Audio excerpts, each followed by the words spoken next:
Hello and welcome to Gauntlet Saturday mornings. So historically, this has been Saturday morning cartoons, but for the year 2018, it has been rebranded as Star Wars Saturdays.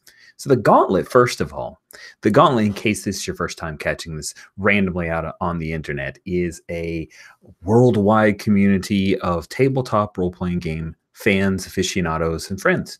And as a community, we play together, and this is one of the things we do. We're mostly online, although there are some meet space areas for Gauntleteers. It started in Houston, Texas, but as you will see, the people who are playing here, we are worldwide, baby. And Star Wars Saturdays is an anthology series of games. So it's kind of a living campaign in that some characters that have appeared in previous sessions could appear in future. But every month, I choose a new game system. And then we loosely tie together all of the stories we're creating. It's like a tapestry that we're weaving together, everyone. And we change out the players, and sometimes we'll change in mid-series, but often we'll have the same group of folks that are together for our little journey each month. And we are working within the timeline of the original trilogy of Star Wars movies. We began just before New Hope, and at this point, we are past New Hope, heading towards Empire Strikes Back in the overall timeline. And for this particular series, we are playing Sea of Stars. Sea of Stars is a game in development from another Gauntleteer, Michael X, and it's available on his website, which I'll link in the show notes if you want to check it out. It is in active development. This is V5 beta, which sounds very Star Wars-y to me. That could be a droid's name. I don't know. Sea of Stars is a PBTA, or Powered by the Apocalypse game. If you are familiar with Dungeon World, you'll feel right at home here. There are some similarities to Dungeon World here, but there are also some cool new tech pieces that I like in Sea of Stars, and so that's what we're playing. The storyline that we have had, we're the second session of 3. In the first session, our characters were aboard the Silver Snake, which is a freighter owned by Rosk Surin, who we'll meet in just a minute.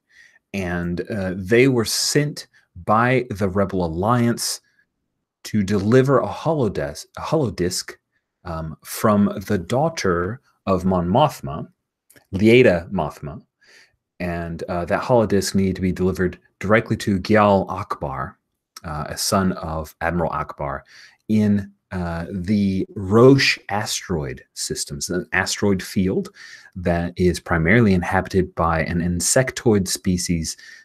They are a bipedal insectoid species known as the Verpine. The Verpine were introduced in a module for West End Games Star Wars back in 1991 in Strike Force Shantipole. And that is a pretty cool little module that I have used to inspire this particular game. There's a whole lot more going on in Strike Force Shantipole, a lot more like leading by the nose and stuff that we're not going to be doing, but inspired by the idea of Strike Force Shantipole. And in the outset, and this is as much for Keith as anybody else to make sure you guys are all on the same page, in the outset, since the Battle of Yavin, what has transpired is that the Empire, they had these Star Destroyers, which are totally badass in a gigantic battle, but not so great for maintaining space lanes. And so they created and set out a small fleet of Nebulon B-class frigates, which were much more nimble and also easier to operate with smaller crews and less expensive. And with the Nebulon B-class frigate, the Empire has started to gain a stranglehold on all of the spacefaring lanes, making them safe for gentle beings, but really putting the vice to the Rebel Alliance and making things very difficult for them in as far as transporting throughout the galaxy. And so that is the threat that looms heavy over the Rebel Alliance, and you guys are part of the solution because you're heroes. You guys flew into the Roche asteroid field, not expecting any problems whatsoever. This should be a cakewalk. It should be, a milk run. a blue milk run, and all of a sudden you were immediately attacked by a squadron of TIE fighters. One might think from watching the movies that 3 or 4 TIE fighters is no big deal. Turns out, if you roll a shit ton of 6 minuses, they are pretty tough. And in your defense, TIE interceptors are majorly badass. And you totally took that TIE interceptor down. So don't feel bad, guys. Don't feel bad that you're currently adrift and kind of bumping into a few of the smaller asteroids, and the main screen in your cockpit is pitted with the rock dust of old asteroid fields. And the 2 surviving TIE fighters that you did not defeat, unfortunately, of the 4 that you faced, are circling around trying to find a way to come in and fire and destroy you guys once and for all, you rebel scum.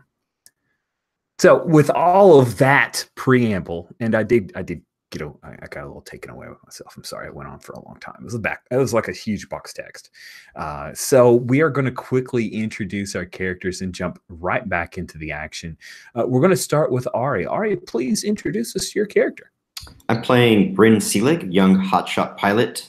He's part of the Fury Squadron under Major Seitan Bast. Previously, his home planet is under garrison, and my father has been sent to the spice mines of Kessel. I'm here under a detail working with the crew of the Silver Snake to get this mission done. One small detail about my character is he has a vehement hatred for the Empire that sometimes gets ahead of himself and doesn't think first. He's not just a hotshot pilot. He's also a bit of a hothead, and that's wonderful. We like that.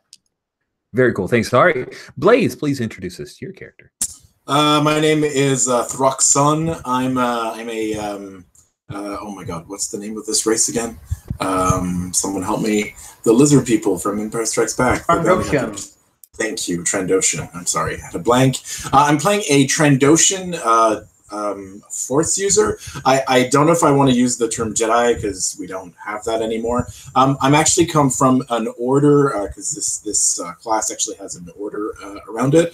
So I'm from the Chun Alliance, which was basically Force users that came from fringe nations from all over the place. From the what are they called again?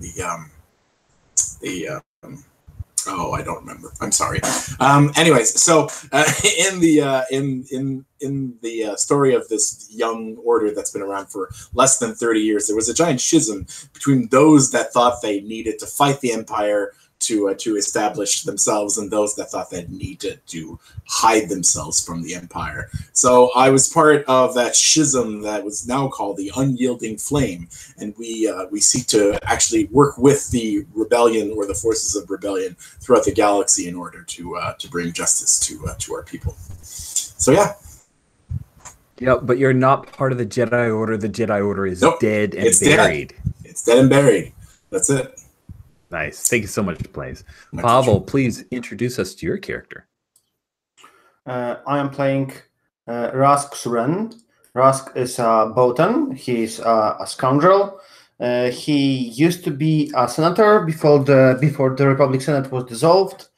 Ever since, he was supporting the rebellion by flying his ship and using his contacts to criminals and Imperial officers whom he knew from before they were Imperial officers. They were just members of the Republic, and he thinks he's captain of the Silver Snake. But we will see who is it, him or is it Ian Forta who is the true captain. So he thinks he has a bit of mutiny on the ship right now. But there's also a bigger problem that we are just adrift among the asteroid field. So there are plenty of problems on Rask hairy face. That's wonderful. Well, now we should probably get to know at least one of our mutineers. Walter, please introduce us to your character. Yes, I am playing Ein Forta. Ein is a Twi'lek. She's a princess, and she's has a bit of a mouth on her, as well as being very much a strong-headed princess. Maybe she has a bit of a chip on her shoulder as well, because she was raised in a very well-off house. Her one of her relatives, sort of a distant uncle, is actually one of the very most powerful Twi'leks, and so she's from a very wealthy family. Although she has taken exception to the Empire and everything that's happened, and especially a lot of the abuses of the Twi'lek people. So she has a bit of a chip on her shoulder from all that, and she's out to take on a commanding role in the Alliance as a noble should. Well, just so you know, in the commanding roles and everything, it's really only the humans that get to get on the top steps, and the aliens are like usually a step or so lower. But they probably will get a medal. Droids don't get a medal. Well, right. Someone will have to tell Ian that. Awesome. All right. So we're going to pick up with Keith. You're going to introduce your character with the opening moments. So as the ship flies adrift, and we've got a cool in the pickboard tab of our character keeper, you can find the look of the silver snake. It's totally boss looking, you guys. I'm sorry to stop you, but I think we should make some kind of dramatic conflict for MR33 because it's a big part of the game. Yeah, we should. Good. So then dramatic conflicts are the kind of the secret sauce of Sea of Stars. And in a dramatic conflict, you set a dramatic conflict, and it's part of a backstory that you'll have in creating your character. And it's between two PCs. And it can be between three, but it's really best if there are two sides to the conflict. And the way that dramatic conflict will work is that during downtime scenes, I'll allow you guys to frame up a scene, and whoever introduces the topic of that dramatic conflict, they're going to get a point towards it. And there are 5 total boxes to fill. And so you guys will go back and forth with your counterposing viewpoints during action sequences. Once per session, someone can bring up that point, kind of a witty banter, or actually using it as a social conflict within the action sequence, and you can get a point that way. Once you've filled up all 5 of the boxes, we look to see who had the most of those points towards the 5. And whoever had the most gets 3 XP, and they get narrative control on bringing that to a resolution. Now, I recommend that it be done in consult with the other members of the dramatic conflict to make sure that we're all on the same page, but you pretty much get the authority on what's going on, and then everyone else that was involved in the dramatic conflict, as a consolation prize, you get the home game and also 1 XP. So let's have Mr. I guess we should probably do a quick introduction for Mr. for the 3rd time. Sorry, Keith. It could be even briefer this time. You've got it perfected now. And then we'll set a dramatic conflict with one of the other player characters, okay? All right. MR34 is to the untrained eye, and hopefully many trained eyes, a simple power droid. But underneath the hood, it is actually an astromech droid with all sorts of nefarious and multifaceted appendages that can extend and do all sorts of nasty things to your systems, and if you're not careful, your body. And let me just say that the TIE fighter fight would have gone very differently had someone thought to power Mr. up ahead of time. Why didn't you power on the power droid? Oh, well, who knows? It was a little hectic. There was some fighting, a little bit of light mutiny. You know, it happens. So let's figure out a dramatic conflict to kick things off between Mr. and another player character. Do you have any ideas, or does anyone have? I think this leaning on the mutiny idea, there of course is a possibility there. Who's actually in charge of Silver Snake? Maybe the hotshot pilot and the astromech droid could have some kind of conflict. Our Twi'lek princess, easy to find a conflict with her. Is there anyone that is like unbalanced on that relationship map that I should lean towards trying to come up with something? We did a pretty good job trying to find balance. Rosk has 2, Bryn has 2, Throck has 2, Ein has 2. So everybody got one going out and coming back in. So you can feel free to whoever you find the most interesting to conflict with. Well, it seems like I've probably been hanging out with Rosk before. I mean, if we're going with the backstory of I was reclaimed from the belly of some giant beast, which I certainly enjoy because Mister would probably end up inside of things by accident somewhat frequently. There's the literal troublemaker move when you set out to raise hell with no regard for your safety. So the thing he does. So I could see going back and forth with Rosk as far as whose advice to follow, but I don't know. He's already got going back and forth with who's in charge. Well, in the character creation for Sea of Stars, there are 15 suggestions for dramatic and emotional conflicts. Yeah, at the very bottom of the Word document. Yeah, I'll link it to you, and maybe that'll kick into gear with some ideas for folks as I wait for Google to catch up to me. So an idea I have to play around with is, so I originally chose as one of my moves hidden identity back when I was first filling out my character, and I actually haven't thought of a hidden identity yet, like what exactly that would be for Ein Forta. But one of the conflicts is that the other character knows my hidden identity. So I don't know. Can you think of, is there some interesting hidden identity that maybe MR is aware of that nobody else here would know? Oh, that could be very interesting knowing you from a previous life. So she's from a noble house, and she definitely has is on a very different side of things than some of her wealthy Twi'lek family. We also talked about your uncle is a traitor to the Empire kind of thing. So that's another possible secret that you probably don't want out. Yeah, I'm wondering, what did you do when you were younger and less wise? Is Ein into the whole cause now? Is this something? Yeah, very much. Okay. Yeah. Maybe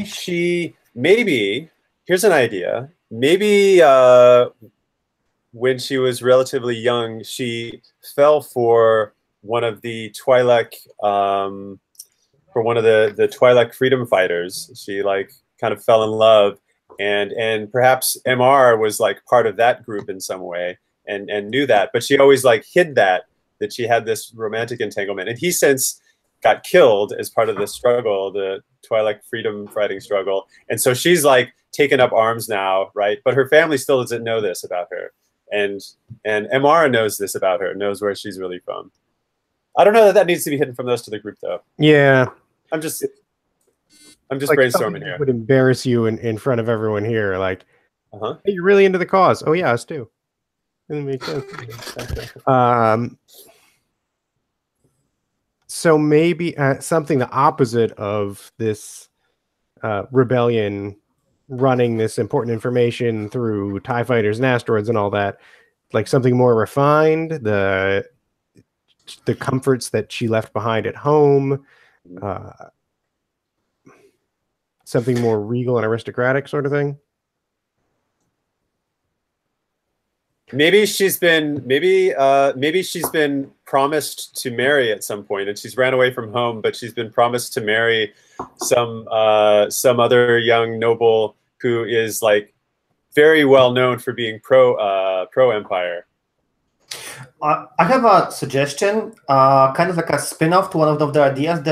One of the list, an item on the list says blank knows my true identity. I'm counting on them not to out me.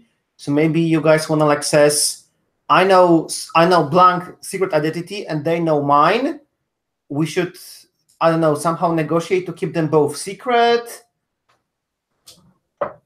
Because who knows? Maybe you were an astromech droid for Darth Vader. Who knows? That would be why you've inserted yourself into a power droid. Let's step away from Ein, and maybe there's some stuff to do with Throck. there are a few suggested dramatic and emotional conflicts of I think blank is superstitious and weird, and I don't mind telling them. Or blank. That one's already taken by. Oh yeah, you're right. Blank can't live up to their values, and they'll be better off the sooner I can get them to doubt their beliefs. Wow. Blank will always have my back. I'm just not sure I'll have theirs. There could be a conflict with Bryn over having a new astromech droid. Yeah, there could be some kind of a personality clash between you and my astromech droid. My astromech droid is very serious. It was built by my father, and I don't know this, but there's some information in it that he left for me. Maybe we could play with that. Want to make sure it's pointed at the character and not the droid, but right. I could definitely see trying to give you different advice than R5. There's also a kind of funny one about mentor. Blank thinks they are some kind of mentor, but I'm already better than they ever were. Maybe something like what's Eric character? So maybe like Brain is like a mentor. He tries to teach you like how to be an astromech droid or something like this. I can go with that. Cool. Okay. So in the dramatic conflicts tab, you can just write down or record that dramatic conflict in G3. Yes. How do you guys want to write that up? Just copy the one that Pavel said. Thinks there's some kind of mentor to me. Where is that? Oh, there it is. Blank think there's some kind of mentor to me, but I'm already a better pilot, whatever, than they ever were. All right, let me copy that in, and then you guys can kind of fill in the blanks there for me.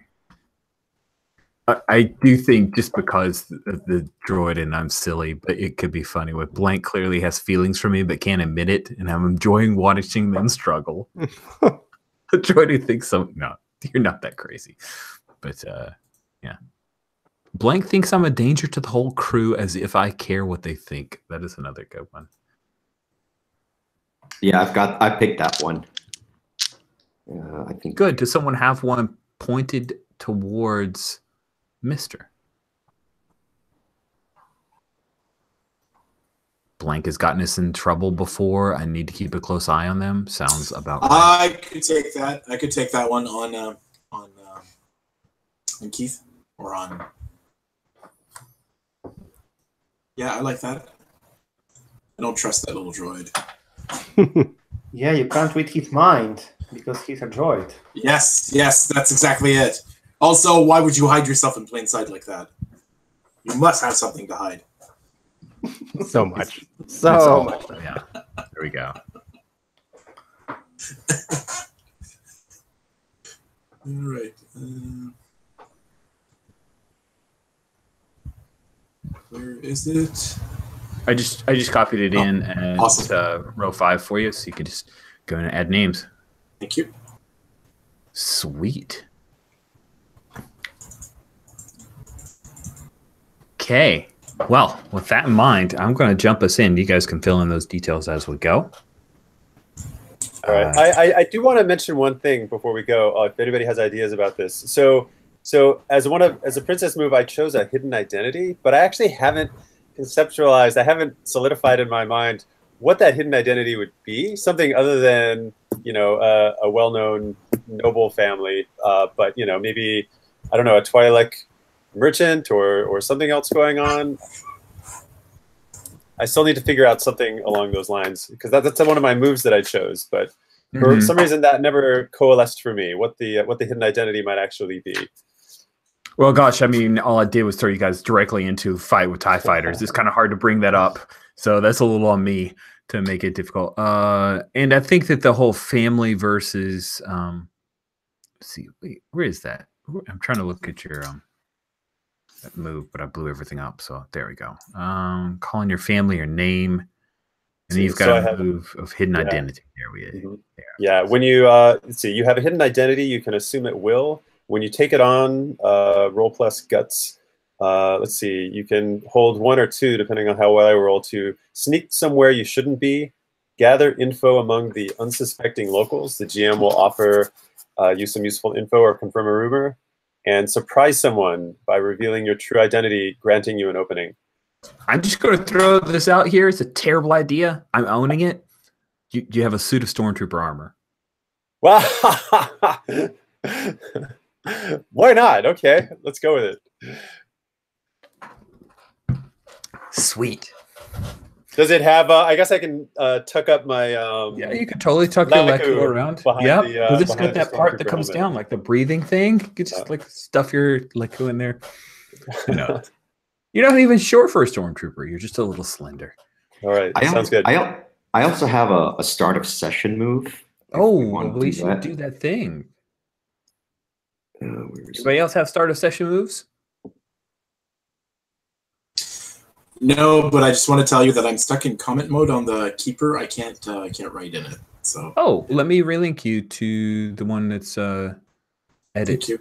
Maybe I grabbed the wrong link. Oh, I just now saw your note there, Blaze. Sorry, I missed it. All right, start a session for the hot shot. I just want to again say the names of the playbooks of this game are delightful. I love them. Cool. So, start a session. Roll plus supply spent to see how your squadron's faring. On a 10 plus, pick 2 of the following. On a 7 to 9, pick. It doesn't say anything, but I assume it means 1. Yeah. How much supply do we have? Like, what's the supply pool? It's gigantic because we pooled it, and so it's 12 according to row 54. Okay. I'm gonna use 2 supply for this roll. Okay, I think you should. And here we go. I'm gonna roll these clear dice. It's gonna get awfully short when we Snake eyes. Snake eyes. I'm kicking it off even worse than last session.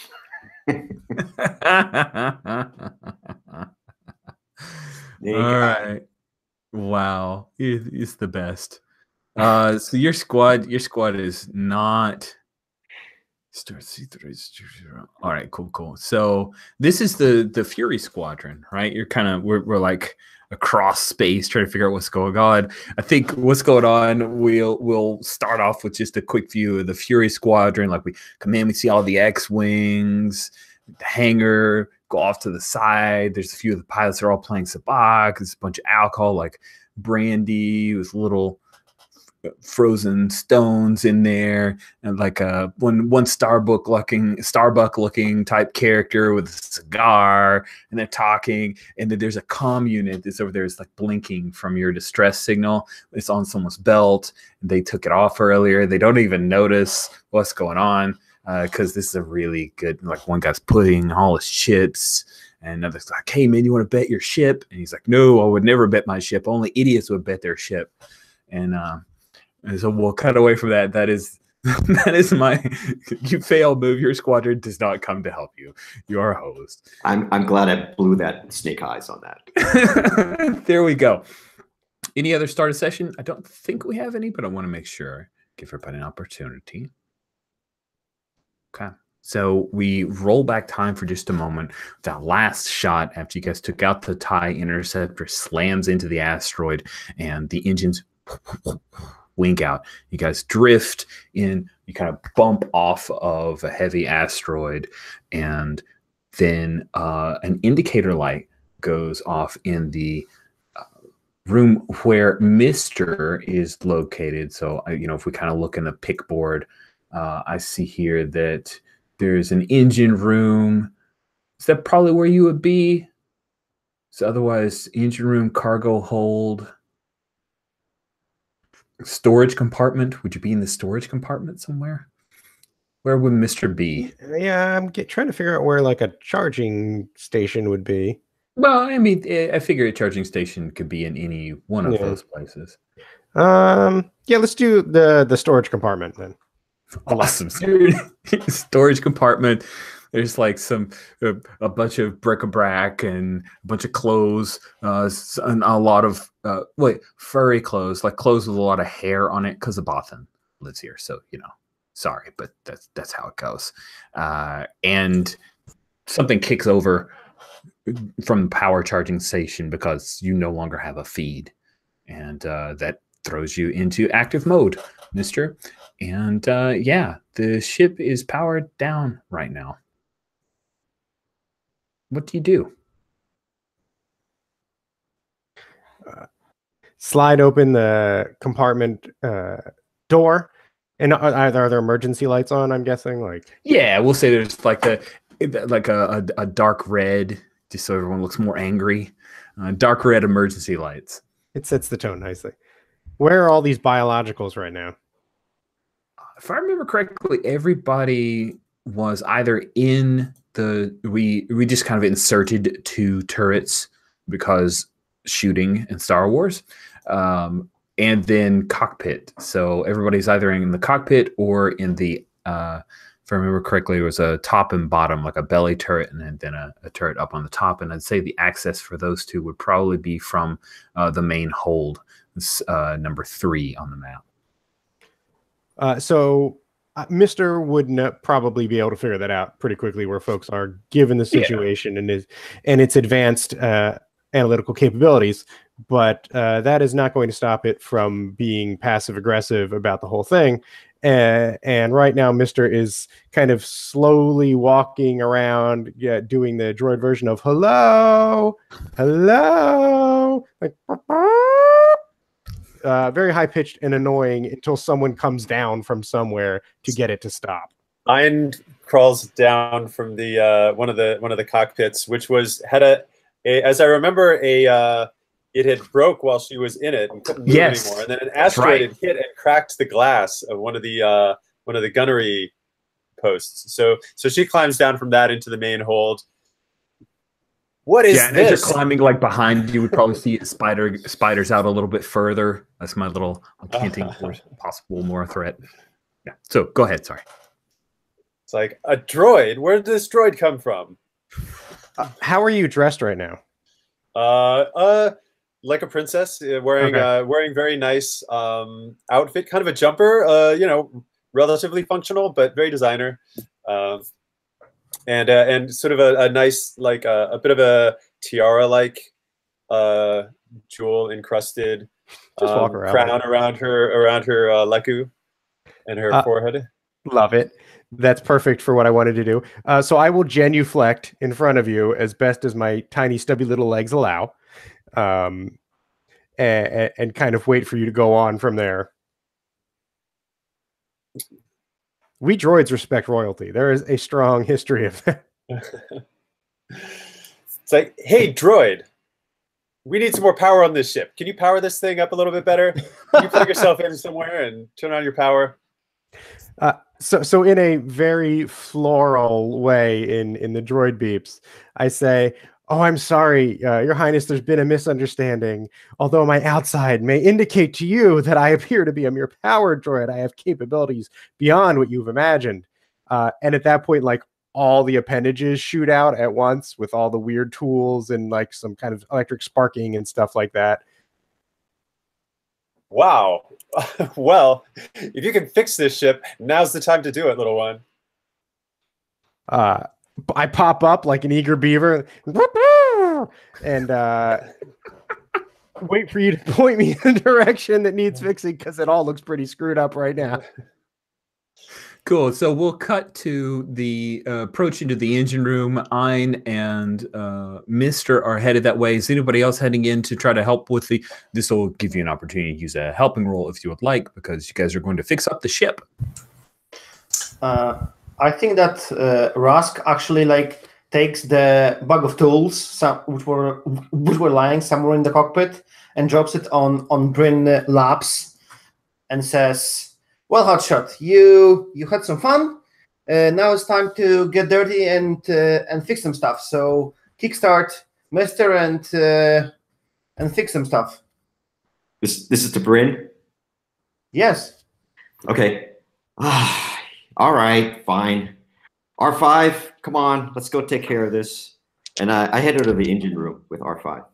Nice. So R5 has like wheels, whereas you're appearing as a power droid, Mister, and you have to do the walking. Right? He pops the little wheels on his little bottom leg comes out and he zips along. And yeah, you guys, all four of you end up in the engine room. So to fix up the ship, when you have time and materials to fix up the ship, roll plus clutch. Who wants to make this roll? Both of you are clutchy. If I have a scene for how I can help. Ooh. Actually, I walk in, I look at the scene of the four people, and I say something like, 4 wombats in a cave is just the right thing if ever you need to find your way home. And I walk away. Ayn rolls her eyes.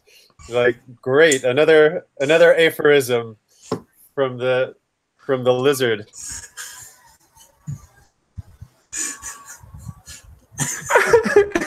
It just kills me. Oh, cool. Don't forget, this is a perfect opportunity to introduce dramatic conflicts. Wow. This is multiple dramatic conflicts could be introduced here. Sorry, I'm still laughing about Throck's bizarre aphorism. It's the best. Who wants to roll to fix the ship? Well, I definitely want to roll to fix the ship. Oh, good. I mean, I don't want R5 trying to fix the ship. That is... Yeah, because R5 is already threatening. He's got his little thing. He's protruding out. He's starting to dial into it. Kind of push away, give Bryn a look, say, really? Yeah.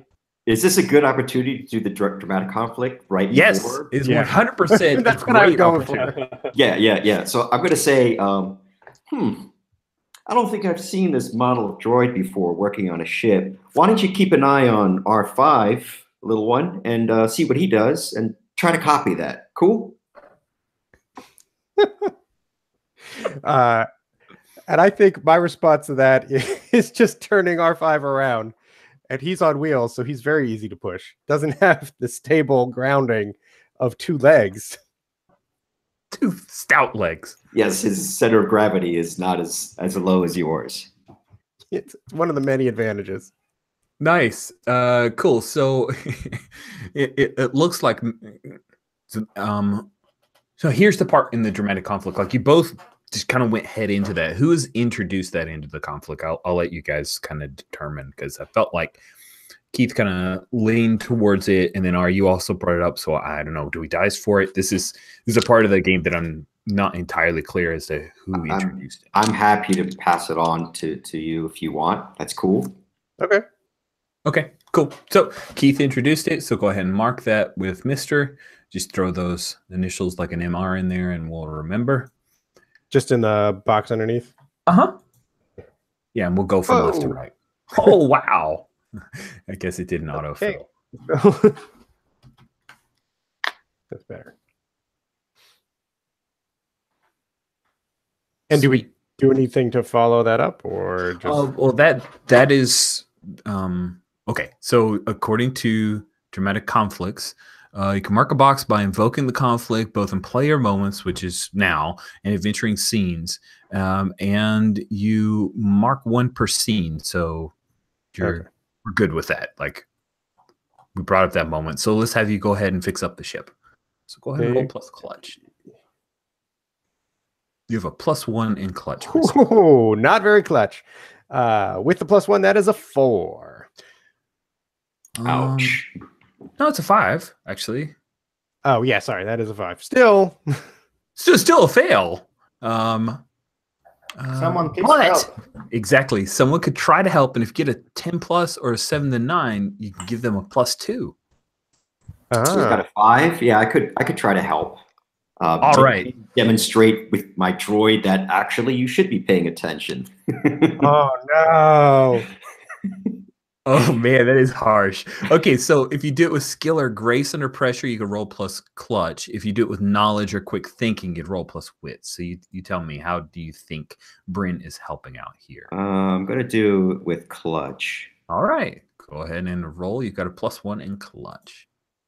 All right. Which color dice are you using? I'm using the clear dice, the snake eyes. Yeah, you've gotten your bad roll out. You'll be fine now. No, I still can't roll over a 6. Oh, that is a 6. Oh my goodness, that is a 6. So the first thing you have to do is mark experience, right? This is Yeah, yeah. Oh, okay. Misses her experience. Good to know. Yeah. Sorry, I was actually re-looking that up to make sure, but thank you. Yeah, so your earlier, well, the miss that doesn't get helped now is actually staying as a miss. So yeah, so what happens is that you two both start working together, and I am going to first, because R5 is able to flip a couple of switches that you couldn't, MR. I'm going to give 1 point to Bryn in the dramatic conflict between the two of you about the mentor. So go ahead and mark that for Bryn. The power spins up, and we kick forward into the cockpit where you still remain, Rosk.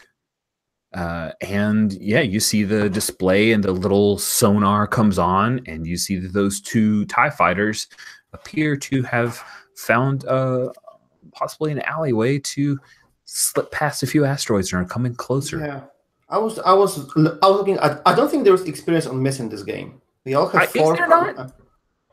Because we all have 4 from end of session move. Yeah, we have the end of session move. We also have the dramatic conflict. Hold on. Let me. Because I was just searching for it, and I'm not sure. I think last time we only have, because we all have 4 from end of session. Yeah, we only have 4 from end of session. You guys did miss. I'm looking at XP on a miss. I'm just searching on miss within the document, and I think it was an impulse drive. Yeah, I think I'm incorrect, guys. So I'm sorry I said yes, XP on a miss. So to unmark your XP, you don't get an XP on a miss. You just get the horrible feeling of failure, which I've applied to you now. So does some remnants of the engines come online, or only the sensors? Yes, so the engines start to come online. You see the front display on the console come on. That's where you see the sonar, and see there are a pair of angry red dots that are coming closer to the center of the little sonar thing, which is where your ship is. What do you do, Rosk? Well, I kind of in only a slight panic, which is shown by me just like exposing my teeth and just looking widely around the cockpit, because I'm looking at all the asteroids we are flying by and looking for this nice big asteroid with some hole inside that you can hide it in it, because it's always perfectly safe. So yes, that's a great idea. I think you need to size up a situation. Yeah. Let me go to roll dice. Reroll selected. Wow, it's 10 from the dice, which it's a 10. Nice. Okay, cool. So on a 10 plus, you hold 3 and ask any of the following questions and take a +1 forward when acting on the answers.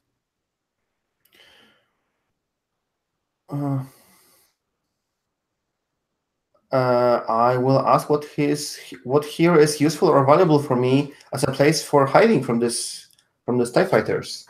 Sure enough, you see one asteroid kind of rolling over, and it appears there are a couple of caves. If you can zip in there quickly with a good piloting roll, you should be able to hide from those TIE fighters from any of their visual reference. You'll probably need to power down. Yeah. Also, so since I'm like glancing already on the sensors, I'm going to ask what here is unusual or out of place, hoping to learn. Like, I'm mostly interested, is there some kind of Imperial Star Destroyer somewhere in the system, or are these like X-Wings based on some asteroid base? Ooh, that is awesome. That is a great question. And I will say that there is not a Star Destroyer. There is actually a frigate, a Nebulon B-class frigate that is it's basically in stasis just outside of the Roche asteroid field. It does not appear that this frigate is going to be coming into the field unless it's directly ordered or has a specific target, and it just sends TIE fighters out from that point. So last quick question: what is the best way into this asteroid base that we are going to? Oh, the best way into Shantipole is if you can get past these two. You see no other TIE fighters in the vicinity around Shantipole. So if you can get past these guys, either slipping around them or heading back into a dogfight and destroying them, you should be pretty smooth sailing to Shantipole. Well, so far we are not in a fighting conditions because I probably still see red on all of the turrets or something like this. Yeah, you're still sitting at 1 hull point because you guys you got power back, but you're still at 1 out of 6 on your total. So I'm removing engines down. Yes. Yep. Engines are back up. Yeah, and I'm going to like start the engines, sit in the cockpit. Oh yeah, this like comfy chair. I missed it so much. Grab the controller sticks and just like try to quietly and nicely and stylishly put us into this like rotating asteroids big hole, and then just hide there from the TIE fighters. We'll see this like engine start and just like nicely. Yeah, and you're trying to avoid detection, so I think you should plot a course into uncertain territory. Another wits roll. Yeah, these were mine, and it will actually be a +1 from size up a situation. Exactly. And this +1 saves the situation. It's a 7. Okay, on a 7 to 9, you get where you're going, but pick avoid trouble or find something interesting. I think at this point we are avoiding trouble. Like, okay, finding interesting might be a little bit later. Right now, just like hide and those two TIE fighters, they're just like as they pass over, you nestle in and flip off a couple of toggle switches on the console above you, or above the console, up on the, like the power switch within the trim frame, and then pull the engines power down a little bit. You guys drop to just it's no longer like the amber, or it's like an amber color instead of the angry red, right? I have practiced these sound effects a lot. Yeah, so I probably like try to get to the bottom of this like crater and land there, turn off the system so that they cannot pick us up with sensors, and then like try to maybe it's time to talk with the crew now. Cool. So let's check in with Ein Forta, because we haven't heard from you. What are you doing? So the ship came to life, you flew for a little bit, and you parked again, and now the power is off. Yeah. So Ein, after talking to Mr., heads up to the cockpit to see what's going on up there. And I think the whole time she was just kind of standing behind Rosk with like her hands on her hips, like, what's this fool gonna do now? And as Rosk brings the ship into the hole of the asteroid belt, her jaw just kind of opens, and she kind of puts her, as we come to a landing, she puts her hand on Rask's shoulder and says, "Nice work." Ooh. Oh, thank you. Miss Ta, I wasn't expecting this from you after your recent mutiny and when you started to command my crew. That's really nice to hear from you. Rask, don't get crazy. Here, she hands Rask a wrench. Let's get this place fixed up. Yeah, I think there are some things that should have taken priority now that we are out of the. But don't think I'm going to forget. We're gonna get back to this discussion. Just first, let's get into this base. Mister, where are you? Cool. So it looks like you guys were touching on they both think they're in charge and is driving everyone crazy. And since I allowed Ein to frame the scene, it looks like you get another tick on that dramatic conflict there, Ein. Oh, poor Rosk. Cool. So you wanted to, Rosk, you're heading back to the engine room. It looks like there's damage that's also outside of the ship. Probably need to get some breathers and head out to do some work to repair the silver snake. Yeah, I probably like come over there and just like say, Mister, come on, grab some breather. Just like a small joke. Grab some breather and let's head out. We need to seal the hull before we can do some more fighting against the TIE fighters. Grab some. I think it's called welding tool. Yeah. And I'm totally wearing a breather because you said it, and we're both smartasses, so it's now on top of what passes for a face, where most of my sensors are. And as we're repairing, I'm giving you a really hard time about this damage would not have been done if I'd been powered on. We would have been able to plot a better course. Were you using R5? Don't tell me you were using R5. That's embarrassing to both of us.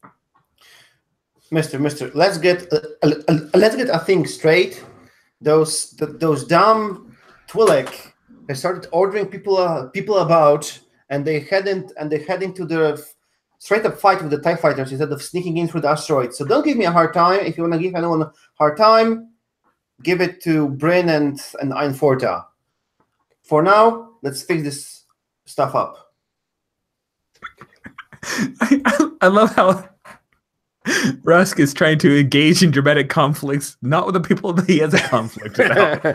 Hey, I wanted, but I don't know. You have to say that we have a downtime now or whatever. We do. Yeah, we're currently in downtime. It's good. It's good. Yeah. Just like I'm imagining the rules for this are bitching. Sorry. My takeaway from that was annoy Bryn. Got it.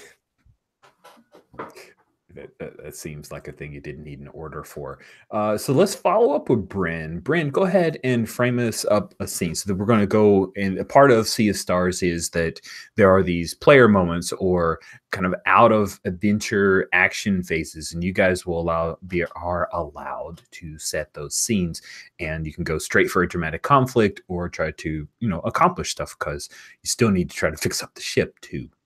So Bryn, what do we see you doing? I'm going to Throck. And I kind of look at Throck for a moment. Where are you right now, Throck? I'm in a corridor, sitting down and wondering what I'm doing here. Yeah, and as I'm passing you, I guess we're in the corridor, and I kind of look at you, and R5 is with me, and I say,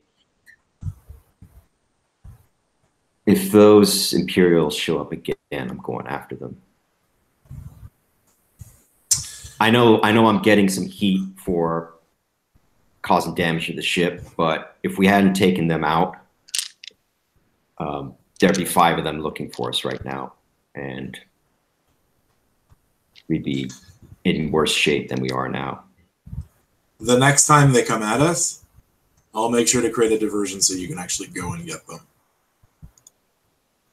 Good. Yeah, I feel like the rest of the crew is not happy about me, taking them out because of what happened here, but I'm glad somebody's on my side. You can always count on me. Just remember that when you shoot them, you actually aim before you pull the trigger. Well, I know. I'm a pilot. We've got gunners here. They should be doing their job too, right? Right. Now, does that feel like a dramatic moment that we addressed, or? I think so. What do you think, Throck? I think so. I lived up to this enthusiasm, but I did try to implore some greater judgment. All right. Well, Ish. Bryn. Ish. Nice. So, Bryn, go ahead and mark a tick on the box there. All right. And then I'm going to head for the cockpit after that. Okay. Cool. So let's see. We've done Ein. We had Rosk who was headed towards Mister. Go ahead and frame up that scene. Is this a scene of you guys outside trying to work on the ship? What is going on, Rosk? Yeah, I think we're going to outside to fix the ship. So we are probably I have some lighter and some breathing apparatus with some It's like a World War I, so like a mask and a tube and some like air container and just some flashlight, and then we see some welding stuff, some welding tools, just closing the holes. Maybe we like replace this like cracked windshield on one of the turrets so that it doesn't suddenly start leaking. And then yeah, we have to like take a look at the engine exhaust and at the shielding array because it's all broken. But I'm not sure if that's the scene I wanna frame because yeah, I don't want to. Yeah, we can kind of. Let's just make that a move. Let's go ahead and have you fix up the ship, and then you can fix up. You can frame up a scene after the fact. I'm going to give you a +1 forward on this because you found a nice calm place where you guys your hidey hole. I'm going to allow that to carry forward to give you a +1, and you can choose who makes the roll. Are you making Mr. do it because he's clutch? You're also clutch, so up to you. Yeah, I'm doing it. So far I have. I'm not even sure if it's salvageable. Yeah, it's 5. It's still salvageable. Oh, you rolled a 5? Okay. You rolled a 5, but I said there's a +1. I was letting you carry a +1 forward. Yeah, I did. So I did the math. I rolled a 3, and my clutch and +1. It goes to 5. So it's. I'm sorry, I was looking at the wrong dice. I didn't know you sucked that bad.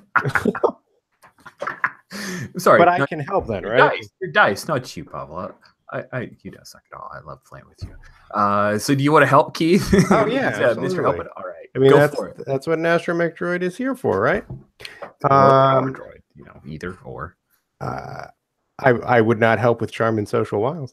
I would imagine knowledge would be what helps here. All right. Unfortunately, I have no wits, but let's see what happens.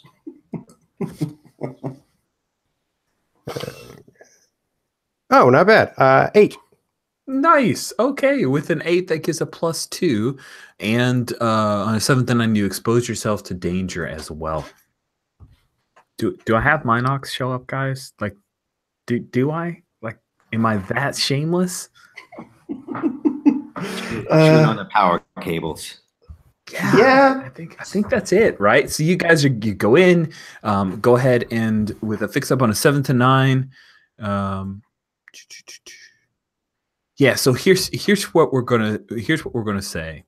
On a 7, let's see, on a 10+, you do it. Clear any ship consequences and spend supply 1 for 2 to repair hull damage.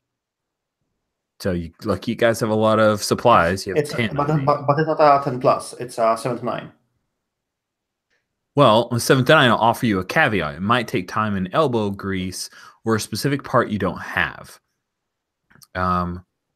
Once you've satisfied this condition, you can spend supplies 1 for 1 to repair damage. So on a 10+, you just clear ship consequences and spend 1 for 2. On a 7 to 9, there's something you don't have, and once you satisfy that condition, you spend 1 for 1. Is that? Huh. Yeah. Okay. That's why this 10 will dry up very quickly. Yeah. So 7 to 9.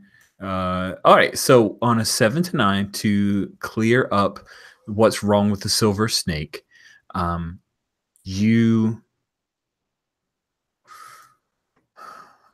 going to say that your astrogation is fried. Like the onboard computer system has an astrogation calculation matrix that just came with a silver snake. It's completely fried. You have to use either R5 or Mr. in order to plot any kind of hyperspace coordinates. You completely depend upon them. You're not going to use Mr. for this, are you? I'm really good at this.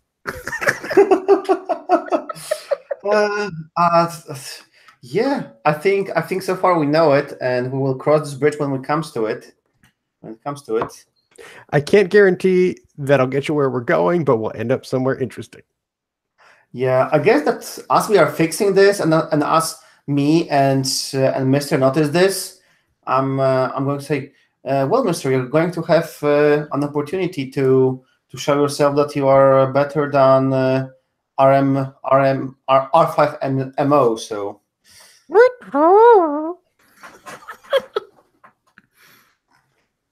All right, so go ahead and spend 5 of your supply, and you can restore the ship for everything except for your hyperspace coordinate calculation matrix.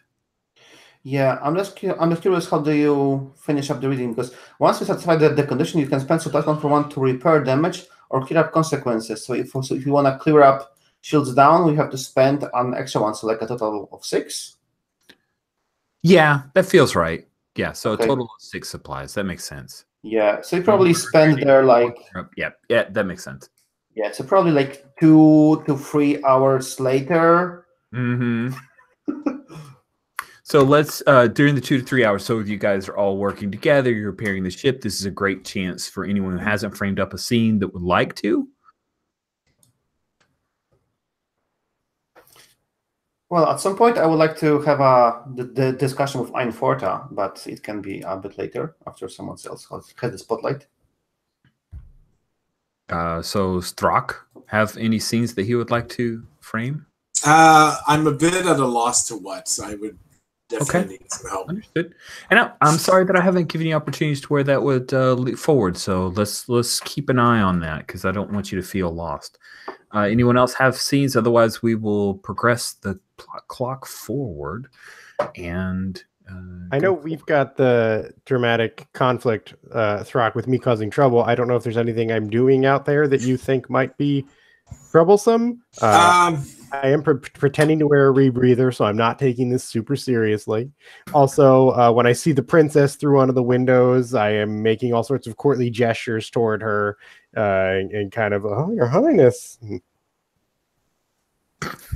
Such a goof. Not.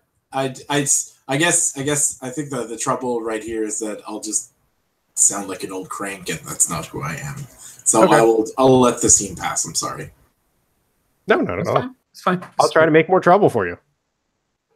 We still learned something about Throck. He doesn't want to seem like an old tradition. Okay, cool. So we pick up with the Silver Snake powering up, the engines firing. We see what is Mister. What is it that was used? Some kind of like epoxy glue on the bubble turret on the bottoms of the belly there that was used, or like is it some kind of space duct tape? What do we see?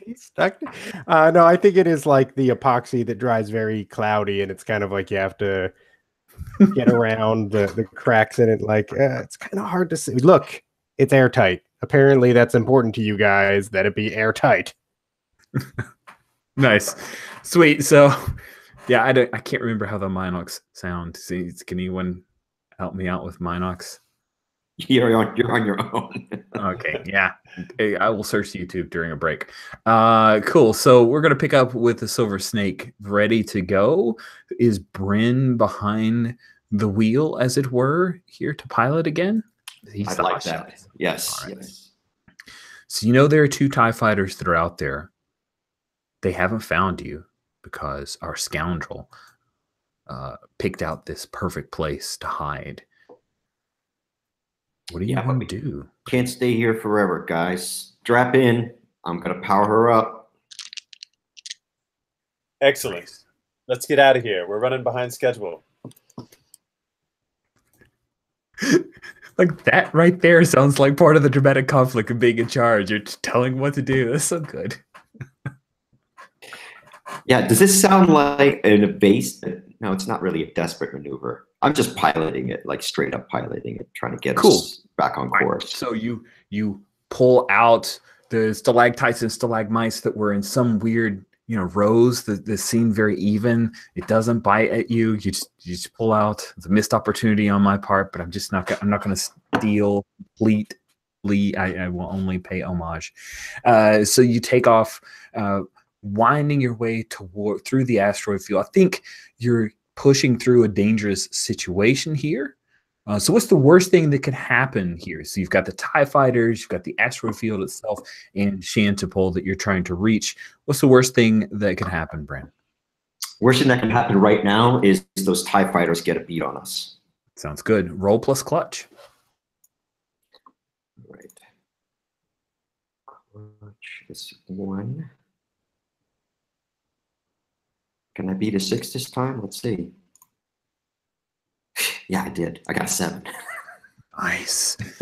On a 7 to 9, you can make it, but not clean. Okay, so can I jump in and help over here? Maybe you try could. to pretend to be a captain of the ship. Yeah, so yeah, as you guys are pushing through, you are hailed by the TIE fighter pilots. It's unknown ship, you are in a restricted area. Please break off from your current course. You may head to Nickel 1 or Ross G42. Both of those planetoids are considered safe and under the Imperial authority. I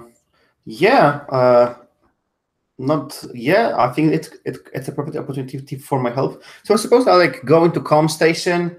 I sit there and says, and I grab the mic. I like clear my mind and I say, to Imperial TIE fighters, this is oh my god.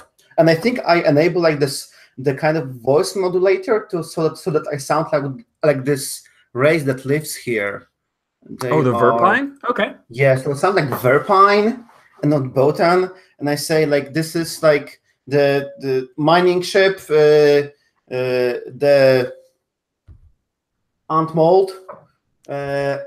I'm just under orders to mine this sector. So if you would be kind enough to please clear this up with the flight control on. I'm just looking for on the Roche G42. Because we are running out of time to deliver our quota of minerals to the governor.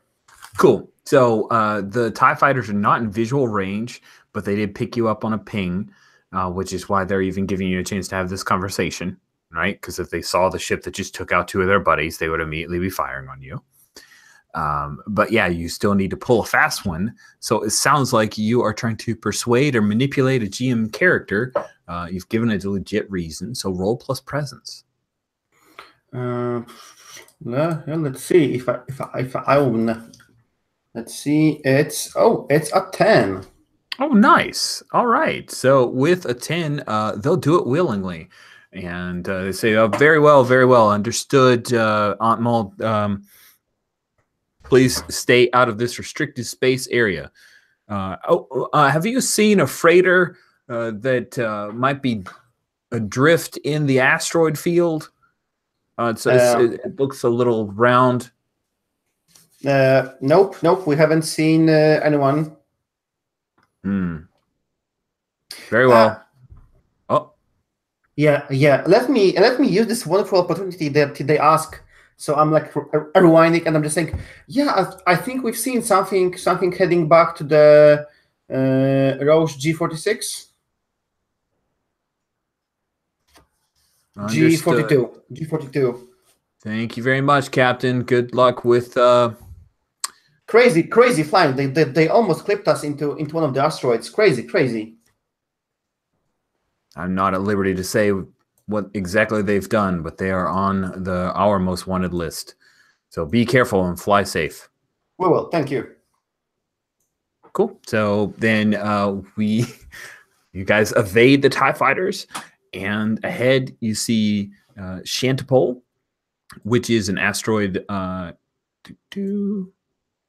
Go. If you check, you will see, because I think it looks cute, the pull-out map of Shantipole from the original 1991 West End Games module that I pieced together the pics of.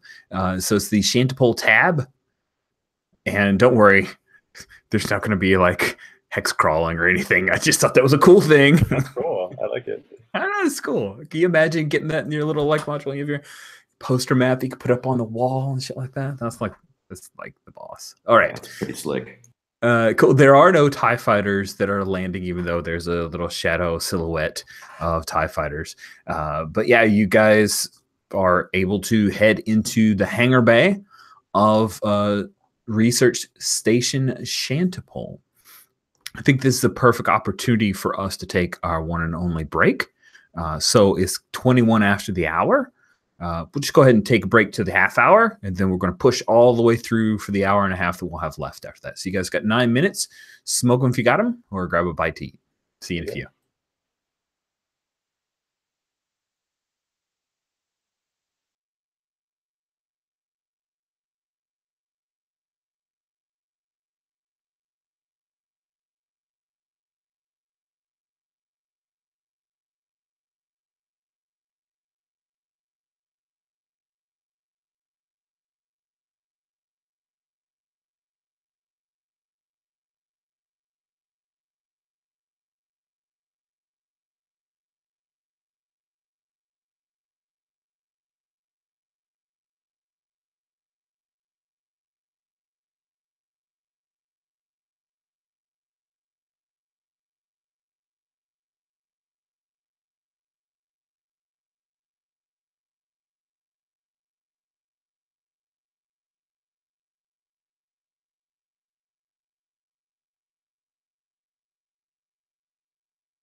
I just thought, Richard, that we should also address the weird mechanics of downtime in clearing up conditions.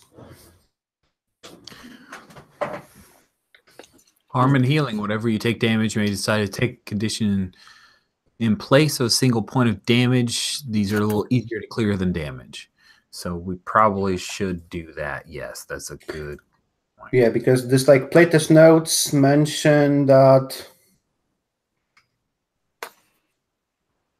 at the start of downtime, everybody can clear a condition if they describe how they blow off some steam. Yeah. So we should backtrack for that real quick. Yeah, and also I'm a little bit unclear about this conflicts. So we know that the game designer removed the part about player moments. Right. But then there is the part of the book that says involving dramatic conflicts in player moments, and there are 3 things that you can earn points from, like introducing, then escalating, and then if either characters evolve the conflict. I'm not sure if those are still valid or not. Are we supposed to be pushing in for this conflict harder? It does seem like it gives a place for both players to take conflict, or to take a point for the conflict if they both engage in it. Like one for introducing it and another for escalating it. Yeah, I think that's a good point. I kind of ignored that section of the rules because the playtest notes say it's not player moments, but it probably needs to be folded in because it gives you some more tactical things to do. Otherwise, it's just a race. You goes first, and then the scene tactically kind of fizzles out because nobody else is getting another point. So I like that. That's a really good point. Let's think back. In the conversations that we had, did anybody escalate any of the dramatic conflicts that when they didn't introduce it?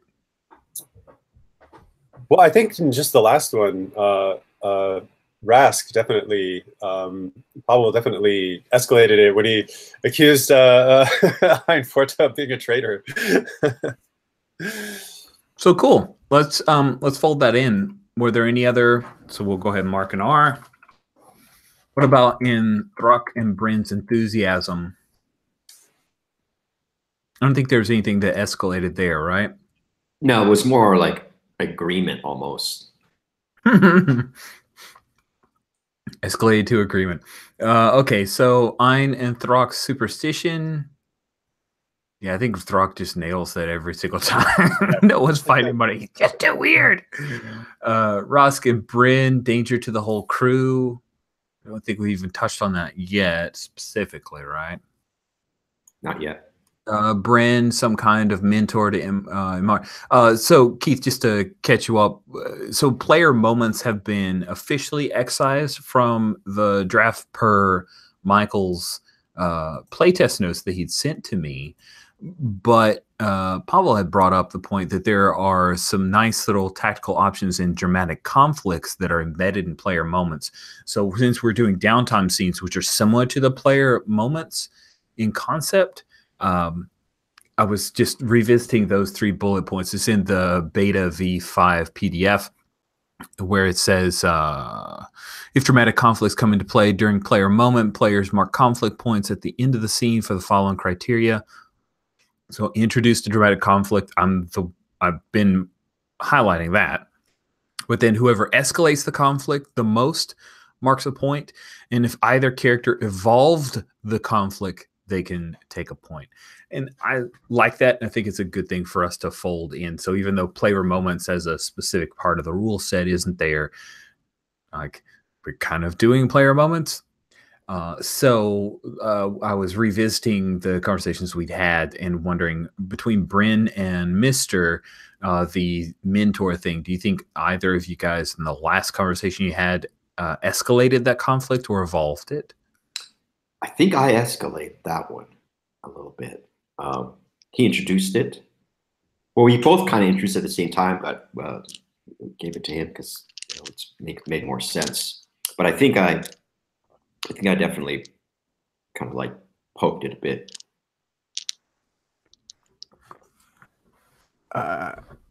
It's so vague, those rules, but yeah.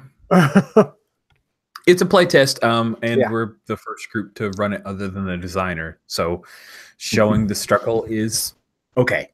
It's also within the confines of the BBTA game. Like there's it's normal that there are certain levels of vagueness because it allows for the broadness to actually emerge in play, I guess. Says the guy in the Green Lantern shirt, so I automatically agree with him. Okay. So what does that mean, though? That means you also get a point. If you escalated or resolved the conflict, you also get a point in that conflict. Okay. Cool. And then the last thing, because Pavel's a much better playtester than I, he's also better at reading rules. He reminded me that harm and healing. So if you have a condition during this downtime, the guys took a few hours to patch up the ship. We can call that resting and recuperating. So if you just give me an idea for Throck, how he alleviated his stressed out condition, I'll let you clear that. Okay, so I basically just walked about the ship trying to find my center, really hoping that we would land somewhere. So I think I'm getting, I think my character's just tired of being on a ship for a very long period of time. So I've been walking around the ship. Sounds good. Awesome. So let's take out that stressed out. And then for Ein Forta, how did you resolve your pissed off condition? Well, I think after going around and checking in on everyone to make sure that everyone was, working on repairing the ship and doing what they should be doing to further the mission, I think she went to the hold and settled down for a moment and took out her favorite book of poetry and read a few poems, and that helped soothe her mind. Oh, neat. Were these Twi'lek poems or? Yes, Twi'lek poems. Absolutely. There's little symbols in Twi'lek poetry that represent movements of the Leku as well. To see, they can capture that subtlety even in the written language. Oh, that's totally dope. I love that. That is really cool. All right, cool. Yes, definitely wipe out that pissed off condition. And then last but not least, we have a beat up condition for Rosk. How did you alleviate that condition? So I think since we already know that Mr. was a crucial thing in getting the repairs done, I think it shows that actually Rask was mostly like sitting on the ramp and just like handing the tools to MR and just like trying to like relax this moment. Like maybe we've seen him like patch up one of the things that he got damaged in these crazy maneuvers, and while actually the Mr. was doing most of this couple of hours of repairs. Well, Rask was just like relaxing outside and taking it easy. I was going to say, I extend one of the appendages and pat you on the back. Take it easy, buddy. I got this. There's a point where he's like drinking a beer and he puts it on top of Mister because it's a nice flat surface. Don't drink beer in the vacuum. It's a bad. All the beer goes everywhere.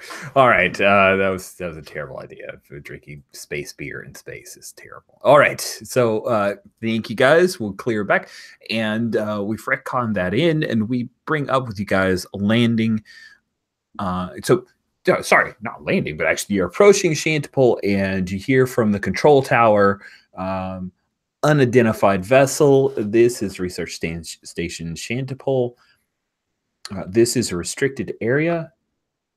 We have authority from the Verpine Hive.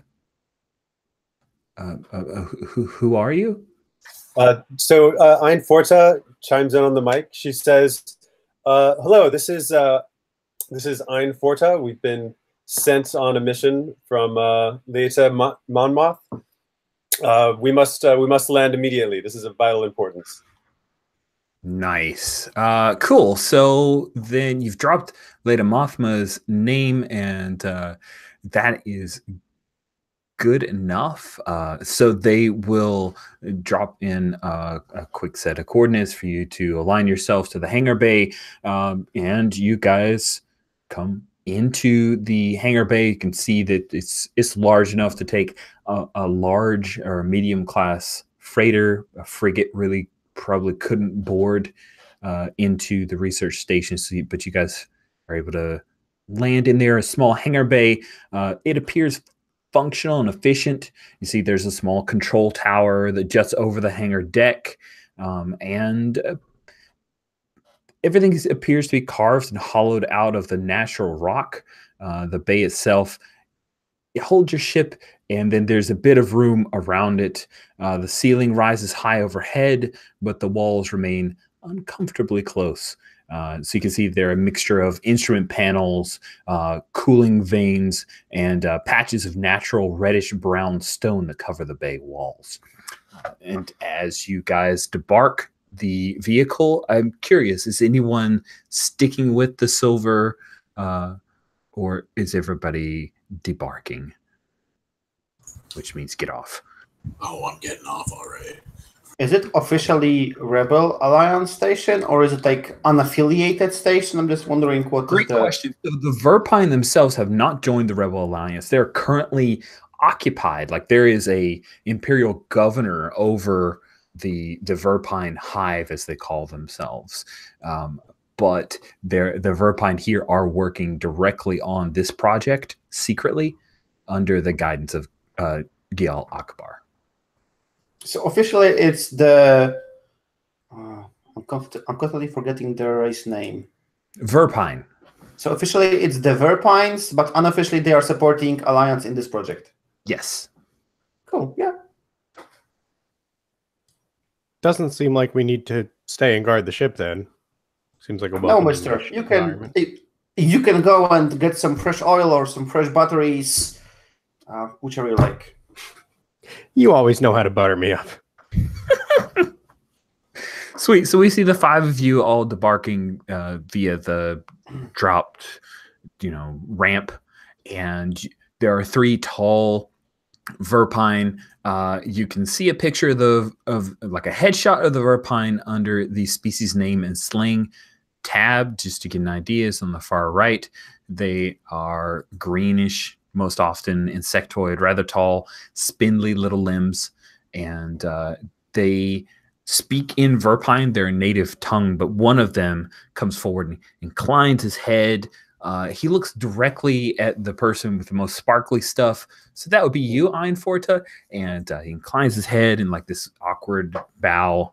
And he says, "Oh, greetings. Welcome to Research Station Shantipole. I am Suskafu." Thank you, Suskapu. It's excellent to meet you. We've had a very difficult journey. Is there a place that that we can get some? Well, first of all, we have a very important message to bring to Gial Akbar. Oh yes, the Mon Calamari. Yes, of course. We are more than happy to take you to him. If you are ready now, we will take you to him. Yes, I think that would be excellent. I'm gonna try and can I like suss out the situation at this point? Can I think Einforta is just trying to kind of take everything in and just Absolutely. get a size sense up a of, situation. What's going on here. Cool. So it's primarily Verpine, just to paint the scene for everybody. It's primarily Verpine here. There are maybe half a dozen. As you guys are debarking, there are four Verpine that are literally like climbing up the side of the Silver Snake and like checking out things. You can hear them chittering between each other. There's a pointing out like, "Oh, look at this weird epoxy glue that this guy used. Wow, that is really inefficient." And, "Oh, why did they make a connection like this? Maybe we should fix it." "No, we should talk to them. We should talk to them first." No, I could just fix it right now." And so that's going on there as they're kind of combing over your ship. Also, there's a Quarren that is coming from one of the hallways deeper into Shantipole. He's like entering this area. Akbar is among Calamari. The Quarren are, I've got a picture of a Quarren actually. They're the squid-headed dudes. Oh, that's a Quarren. Cool. But feel free to size up a situation. Roll with wits. With wits? Okay. Mm-hmm. Let's see here.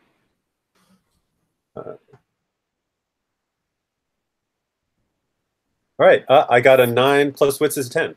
No, fantastic. On a 10 plus, you hold 3 and you can ask any of the following questions and take +1. Do you have the Oh wait, question? actually no, I got that wrong. I had 0 wits. So Oh, so it's nice. still So you still get 1 question and you get a +1 acting on it. That's in the basic moves. If you wanted the question list, there's a tab there.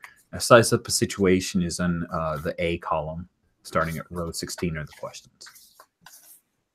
Yeah. Let's see. So let's see.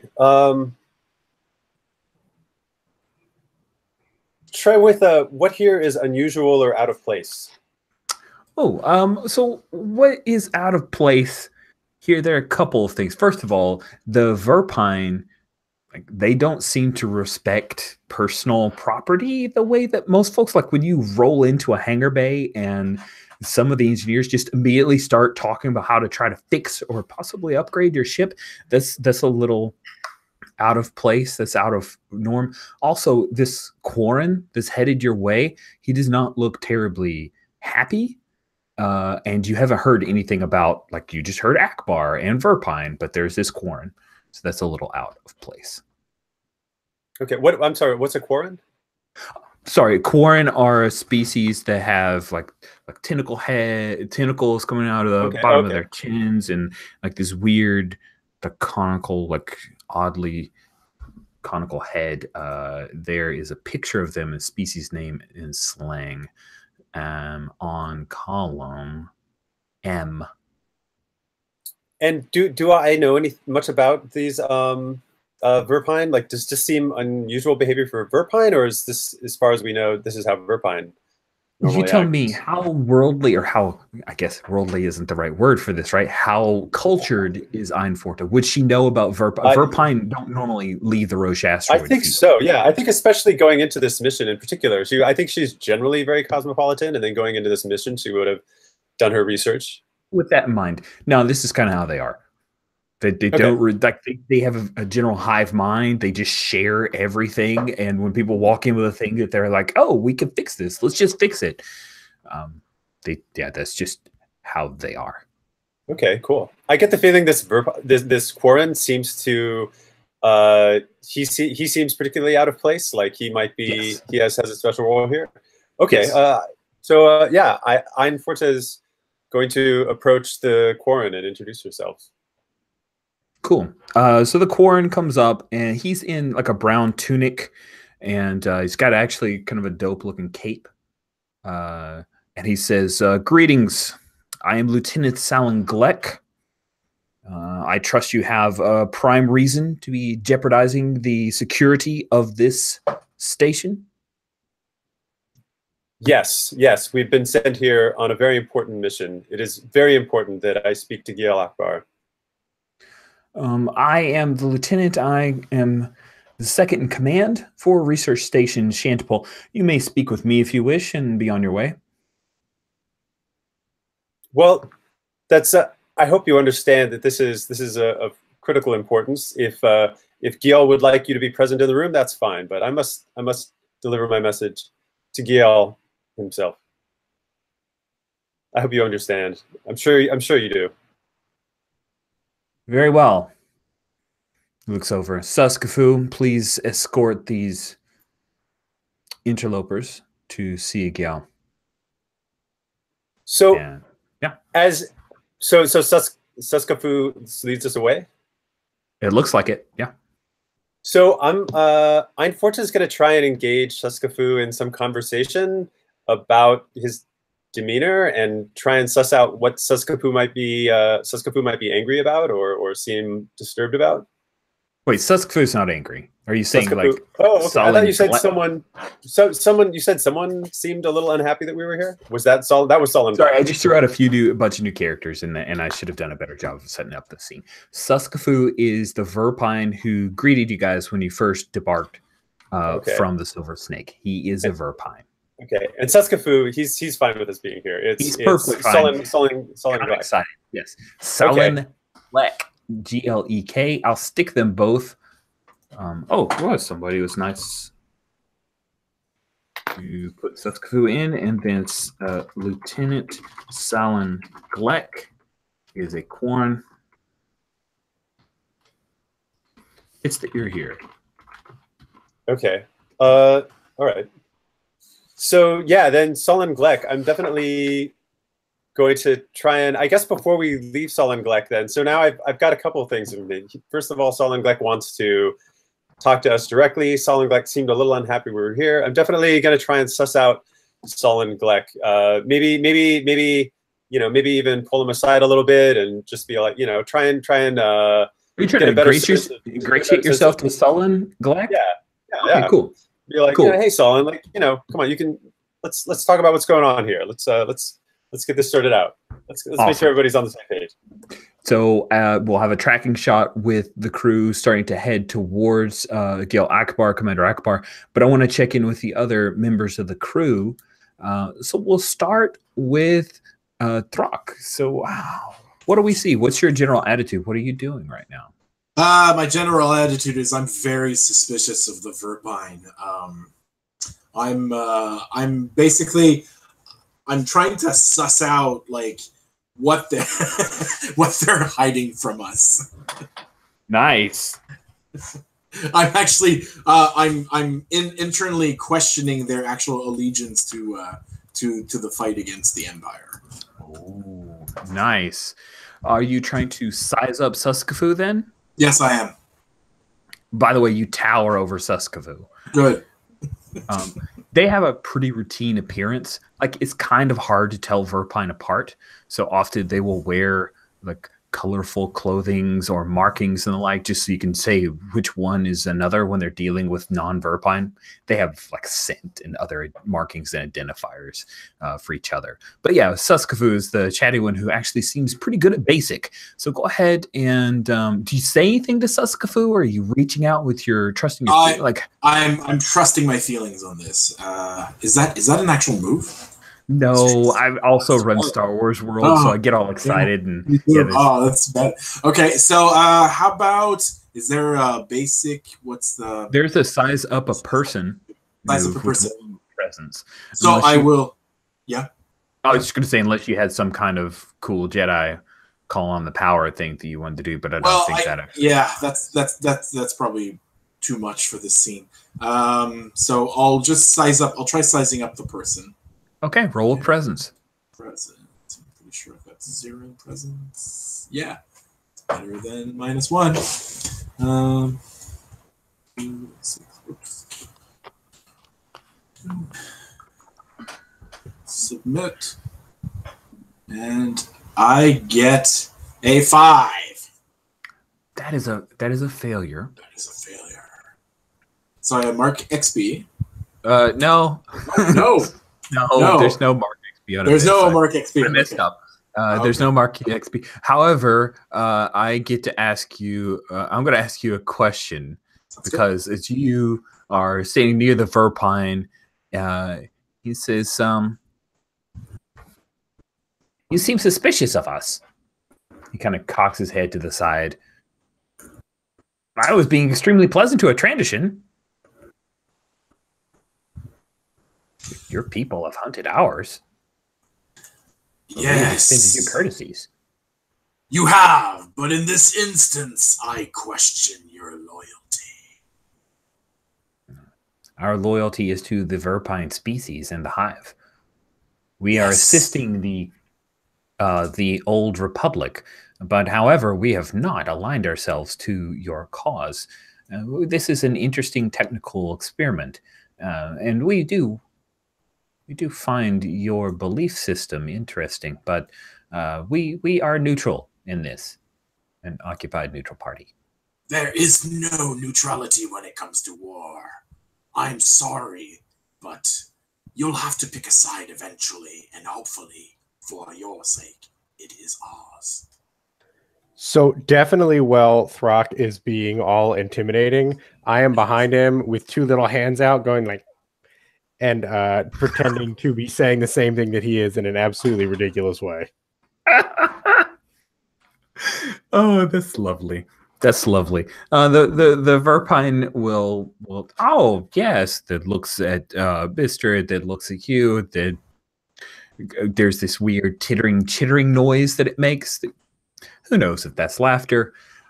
Yeah.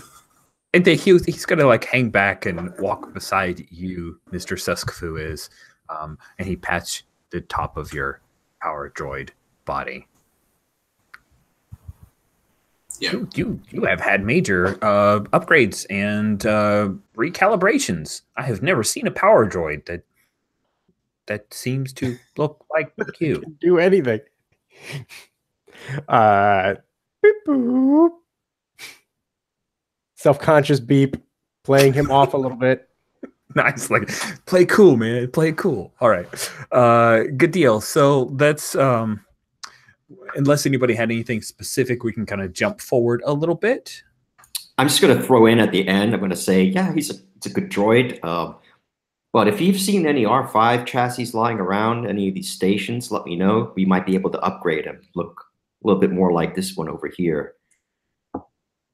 Oh, yes, we do happen to have some R5 chassis. We were doing some upgrades, and we have a couple of Astromech chassis that we would be happy to loan to you. What do you think, M4? Want a nice new shiny chassis? And I tap R5 for like extra emphasis. No, R5 is a disapproving whir and beep, and you understand it, Mister, as this chassis is far too good for such a lowly creature. I'm definitely curse him out in droid. Nice. He's gonna wheel around and kind of wheel over and bump into you just a little bit. I think there's a flurry of loud beeping. All right, you two. R5, you're supposed to be setting an example for him. He pops out a little arm, and you see electric charge, like. Psst. Yeah, and when that's concluded, I whisper to R5, R5, get back to the ship, would you? Let us know if you see anything strange. Cool. And he wheels around and starts skidding down. You guys have been going down the corridor, so it does the R2 like so the little nagging sound of "I'm better than you." Oh, that was the droid nana nana. Yeah, totally droid nana nana. Rules question. Yes. It seems like we have both tried to introduce dramatic conflicts. I was trying to get Throck with the trouble and stuff. Absolutely. Are we allowed to do that in this type of? Yes, this is not an action sequence, so you have introduced that. Make a mark on your dramatic conflict. Thank you for asking about that, because I need to keep them in mind. And I think Bryn escalated again. Damn straight. Bryn is all about that. Will we actually finish out one of our dramatic conflicts this session? I don't know. There's an hour left. I think so. I think we can do it, guys.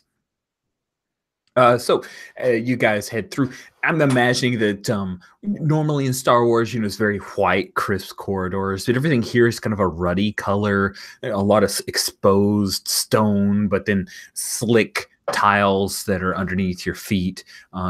Cool, kick-ass track lighting along the sides, right? And you guys walk through. If you can see the way that the walls and everything in Shantipole are, nothing is direct, right? It's a lot of hewn rock and the like, but you eventually head to the command center area. Just outside where a door opens up, you see that there's a male human. He has an eye patch on, and you can see there's like this wicked kind of acid scar that comes down his cheek. He has a blaster at his side, and he is not dressed in a rebel uniform, but there's a hint of military experience to his posture, and he introduces himself as hello, my name is Mr. Pollard. I am Akbar's assistant in the research. Understand that you guys are here to deliver a message to him. And with that, he'll turn and the doors open up, and there you see Commander Akbar, Jal Akbar, son of Admiral Jal Akbar, and he is in the command area.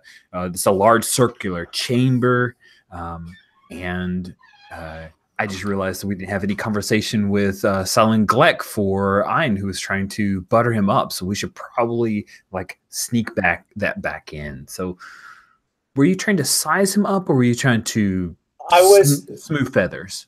Yeah, a little bit of both. Maybe see if I can get a little more information. I think Ein was going to try and ingratiate herself to him. Maybe, be like, it must be really challenging for you to work on this base, really different, here with these Burpine, it's like a very different place. Just trying to suss him out, pull him out a little bit, see if she can How about this? I'm gonna tag one of your. on.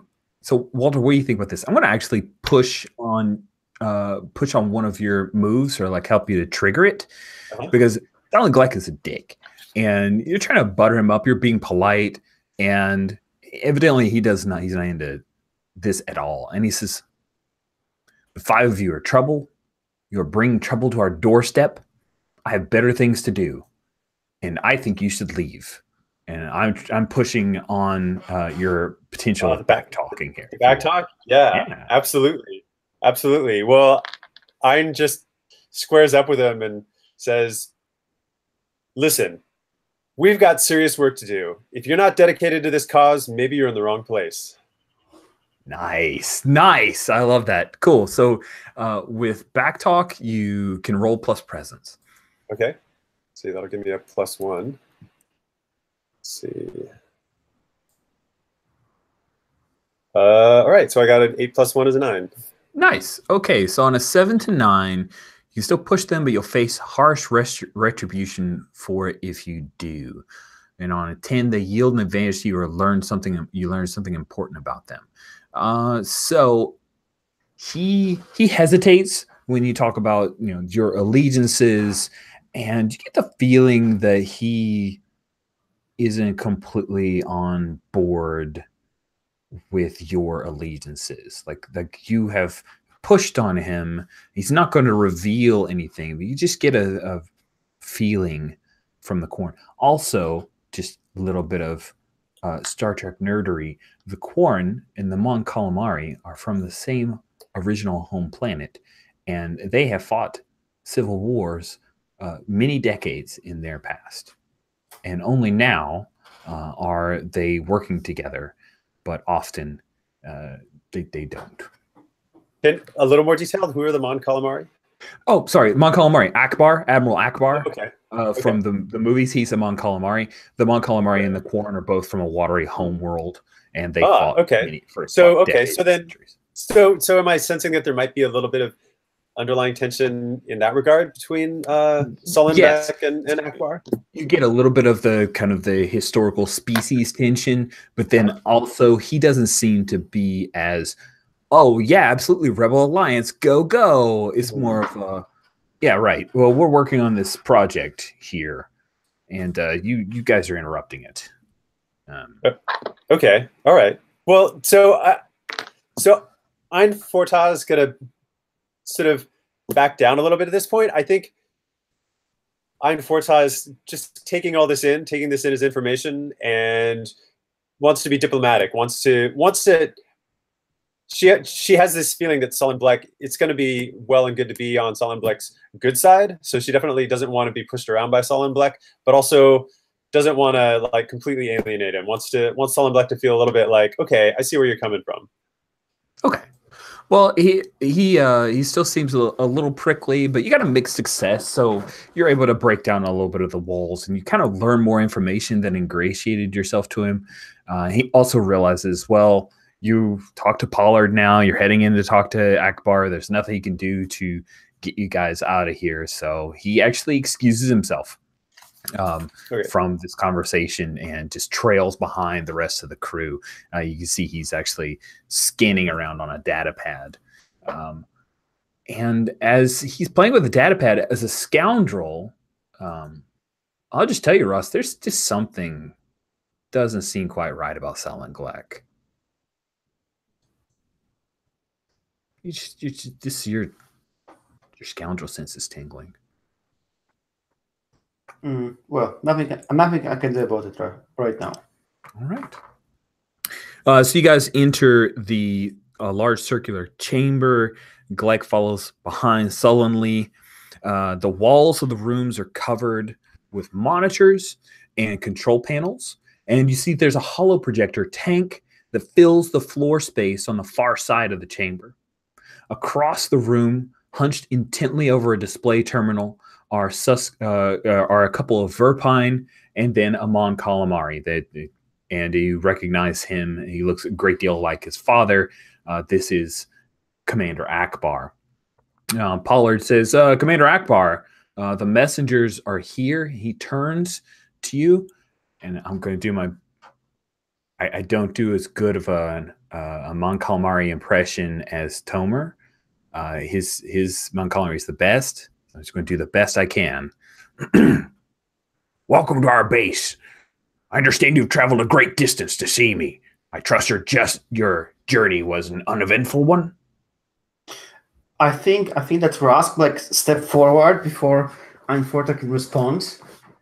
And say, "Oh, thank you. Yes, our journey have been just some slight trouble, but Gil Akbar, please accept my condolences for the tragic loss of your sister Sorbukli.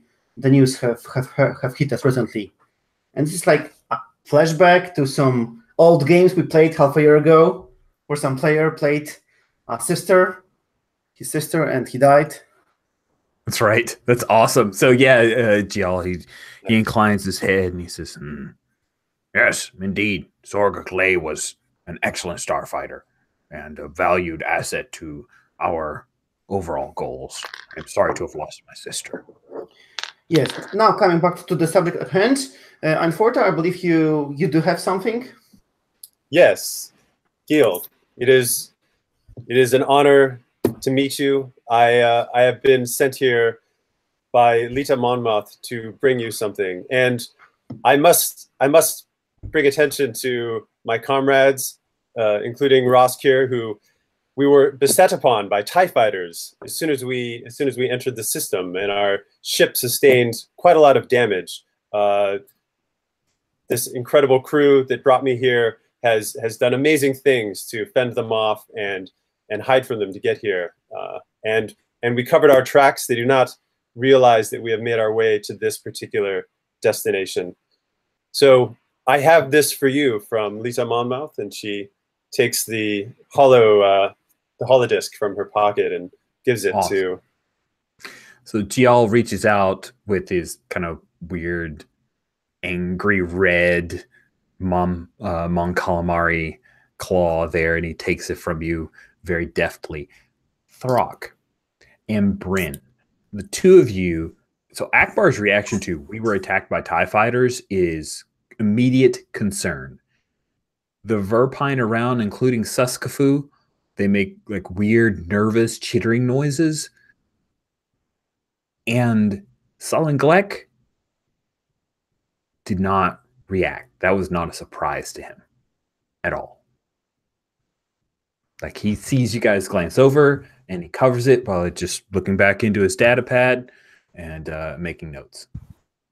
And Gial Akbar takes the holodisc and he heads over and he slides it into a little like CD hole, type thing.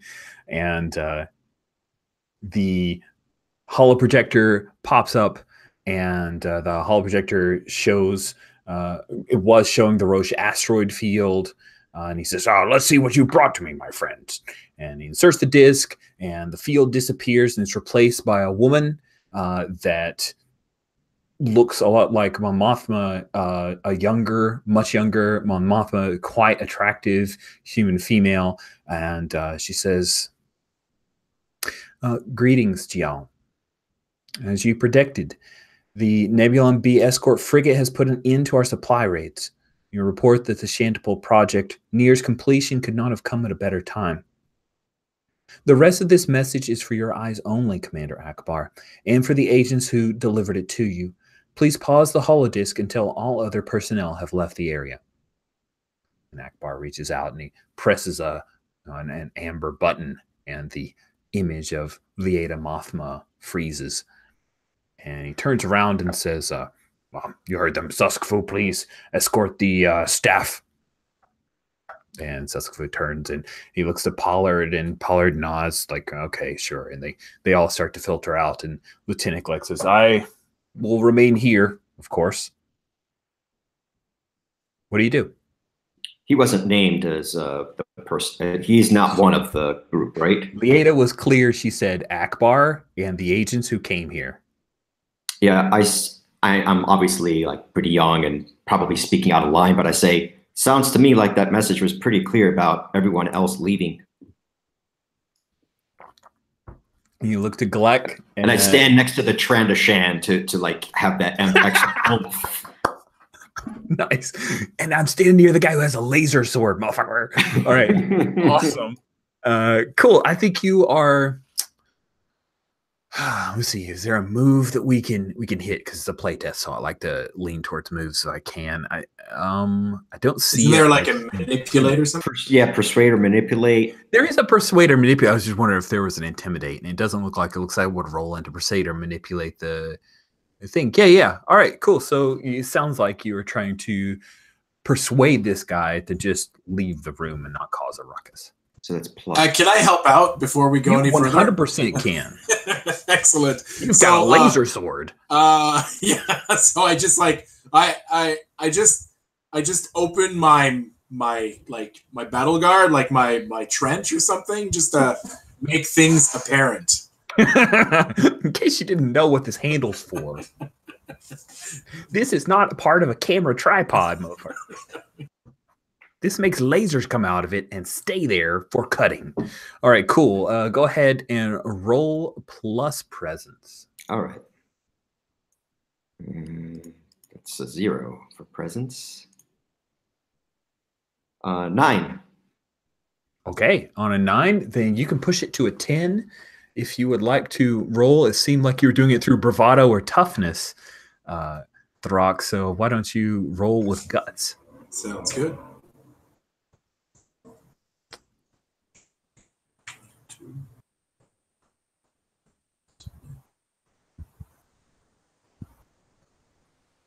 I get a 5. Oh, you rolled a 5, but you have a 2 in guts. So okay, so yeah, so 7. Pushes it to a 10. On a 10, they'll do it willingly. Nice. Gleck looks at you, impudent little. Then Akbar clears his throat, and Gleck, for a moment, he twirls in his cape. You know, I already mentioned the cape, so the cape's got to dramatically twirl as he turns and he stalks off, and the door closes, and the Verpine, Suskafu, Pollard, and Sullen Gleck have all left, and it's just the 5 of you and Commander Akbar, and he says, "All right." He presses a green button, and it cues back up again, or the what was paused, Leda starts moving again. The Alliance fleet is assembling in the Pothar system. Proceed there immediately with your design team and your 2 prototype B-Wings. Upon arrival, you will assume the rank of Assistant Admiral to your father. Your first duty is to organize a mass production system for the new B-Wing.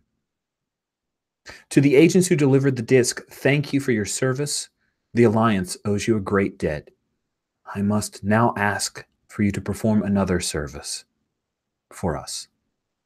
You must safeguard Commander Akbar, escorting him and his project to the rendezvous point.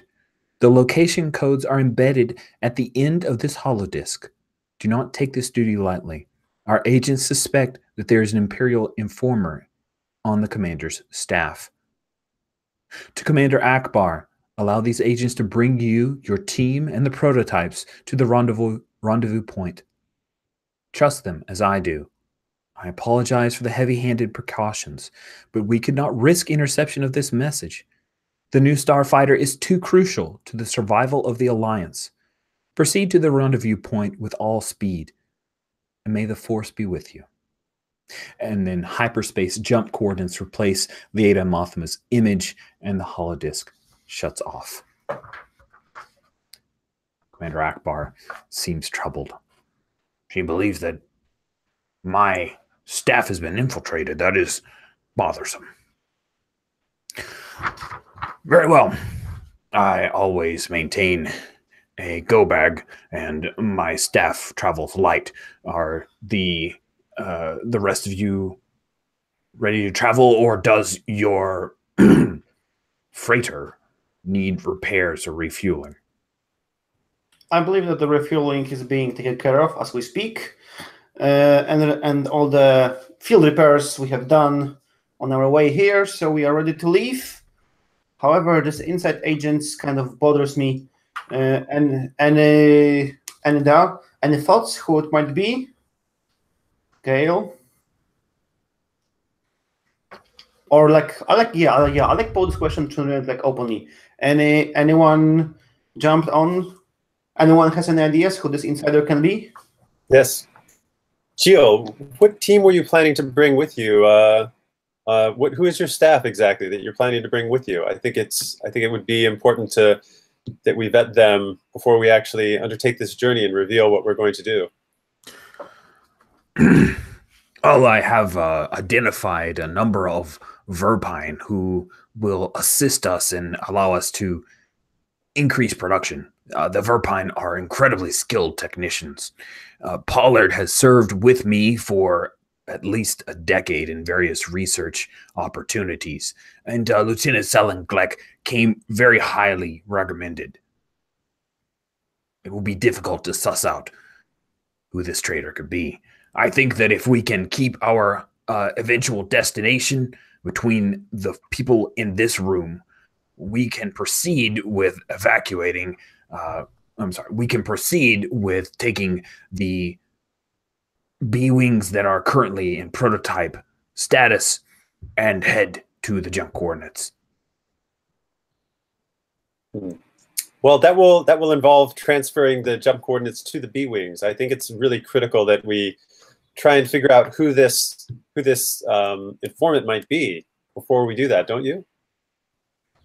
Yes, this is a good point that you make, Einforta. I look at Thrunk. Thrunk, isn't this your specialty? To maybe finding some insiders? Specialty. Yes, kind of. I mean, I can definitely try, but I mean, yes, maybe. We'll see.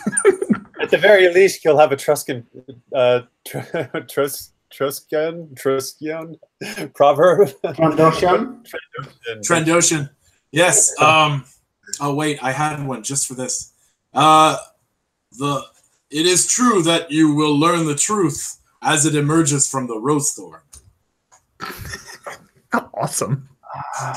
Whatever that meant, Thrunk, I trust that maybe we can take a day or something, just, so that we need refueling and repairs, and I believe that all of us can take a closer look at maybe possible insiders.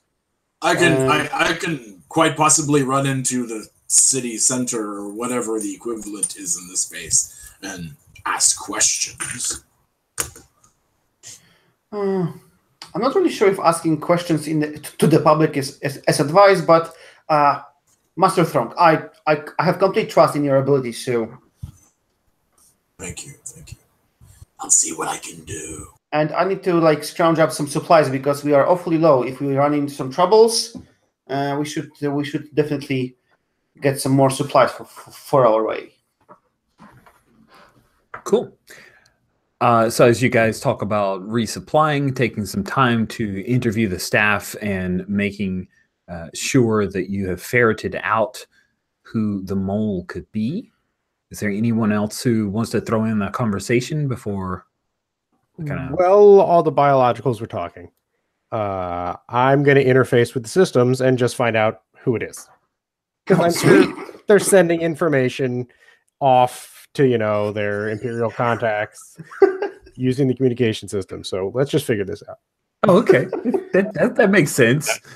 That seems appropriate. Are you trying to deck into their systems? I'm decking. All right, deck away. Clutch, which is the only thing I end up rolling. I feel like I should rename that to Splice because we're Star Wars, but Yeah, it's that's a little more Shadowrun, but okay. I get what you mean. Oh, Lord. All right, that's a 4. Oh, man. Maybe I should move into a different body. Oh, okay. Awesome. Brandon's got a point. Take another box.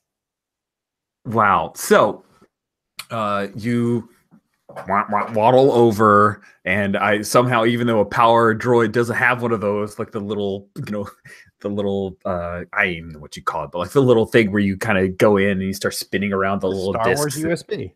Yeah, the Star Wars USB, the SUSB 3.5 or something. Yeah, so you start accessing the systems, and sure enough, you do pick up the tail end of a transmission that is taking place right now, and you recognize the voice on the comm unit as belonging to Selengleck, And he says, yes, they are here. We need to move immediately. And you hear, understood and confirmed. Find a secure area and remain safe. Good work, Gleck.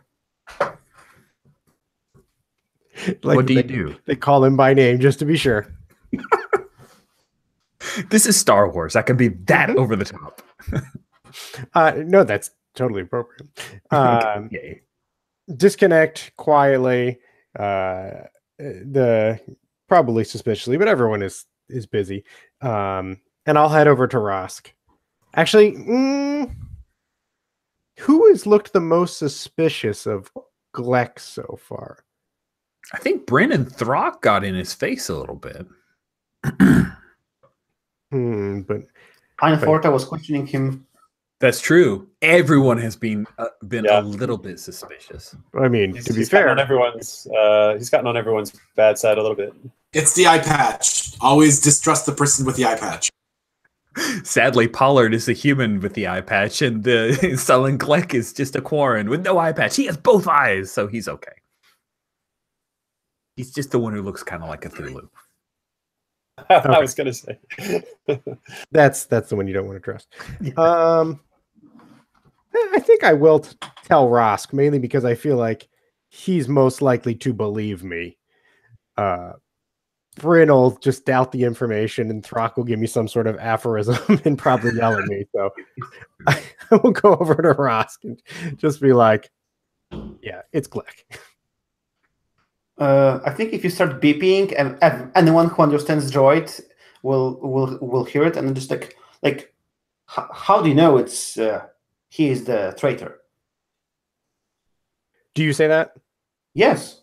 Okay. Yeah. I mean, Everyone's eyes turned to you guys right there because he just said that in basic. Not everyone understands droid, so that's true. Like, there's like 3 people that understood what I was saying, and then you translate it for everyone. If I could blush, I would. At this point, it's kind of like I have made a bad choice coming to you for this. Clearly, you should have kept this on the down low, scoundrel. But gonna have to steer into the skid, I think. And using my superior information abilities, I have accessed the communication log, and he's lieutenant, right? That's yes. The lieutenant is sending information to his nefarious masters, even as we speak. Great job, Mister. Great job, Mister. You are wonderful and useful. Mr. Strong, Mr. Strong, can you take care of this now confirmed infiltrator and learn what has his done with his masters? Yes, that's advisable. I will cut off the snake at its tail. The best. I need a transition saying a day calendar right now. Like, seriously. Just different poses of Throck looking pensive, thoughtful, angry. He's this lizard man, so he doesn't have any like many muscles in his face except to make noises, so they all look the same. That is a thing that could sell. All right, so I imagine you're gonna head out of the command center and try to find him. As you head to the door starts to open up, and there's a brief flash of light, and you guys hear a warning siren, and there's a voice that comes over the comms. Hangar Bay to Commander Akbar. Sir, an unidentified craft is approaching this asteroid. It's closing fast, and it doesn't respond to our signals. Wait. It's an Imperial assault shuttle. Repeat, an Imperial... There's an explosion, and the lights flicker for a little bit. And the doors open up, and you see Pollard, who is smoking a death stick, just wasting some time. The Verpine, including Suskafu, and no Silent Gleck. What do you do? Commander, we need to get out of here. Are the Boeings ready to be flown, or are they still prototypes?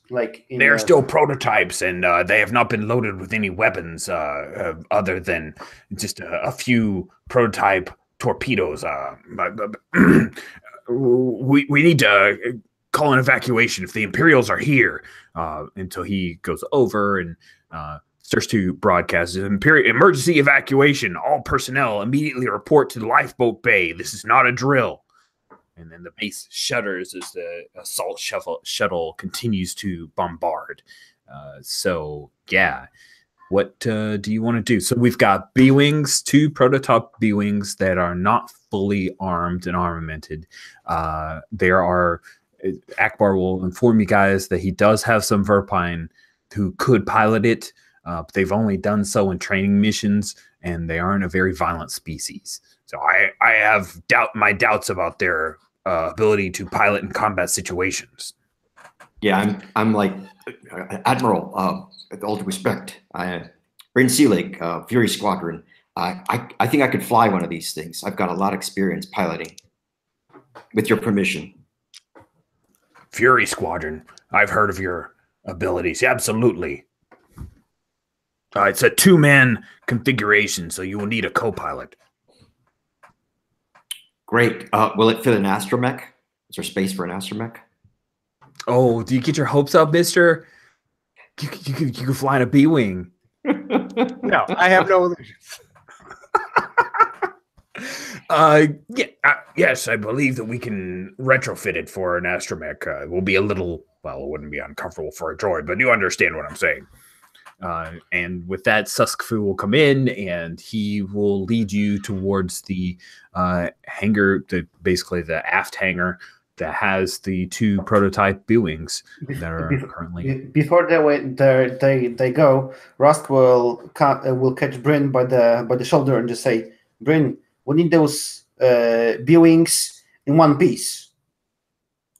I know you will probably try to use all of the torpedoes on whatever is there out there. We need them at the point to be copied, reproduced, and everything." Rask, if those B-Wings don't come back, you won't have anyone to complain to anyway. I would just like them to come back. That's why I'm telling this to you. I'll see what I can do. And he just kind of like turns and heads off to the hangar. Is MR coming along? I wouldn't think so. Okay. No, you're thinking the R5 that you'd call your R5 unit. Okay. Yeah. Okay. That's fine. I call R5. Okay. Mister, can you fly the other B-Wing? Of course. Akbar's like, this is highly unusual. So I have a question. So is the ship actually? Oh yeah. Okay. Never mind. So the ship is coming here. Are you are the B-Wings intercepting to try to destroy the ship, or? Oh, great question. So there is the hangar bay where you guys currently have the Silver Snake. The 2 B-Wing prototypes are in an aft hangar bay that's actually it's closed off. It's a secret hangar bay where they're currently located. It's still here on Shantipole Station. And so they're not alive. They've only been flown in test missions. So Akbar's ordering his Verpine like this. They arm those guys, get the torpedoes on, get it running and going, and then he's calling one of the test crews to go to the B-Wing, and then the other B-Wing will be piloted by Bryn. To make sense, I feel okay with everybody else, and you guys can all run to the Silver Snake. You probably need to take Akbar with you.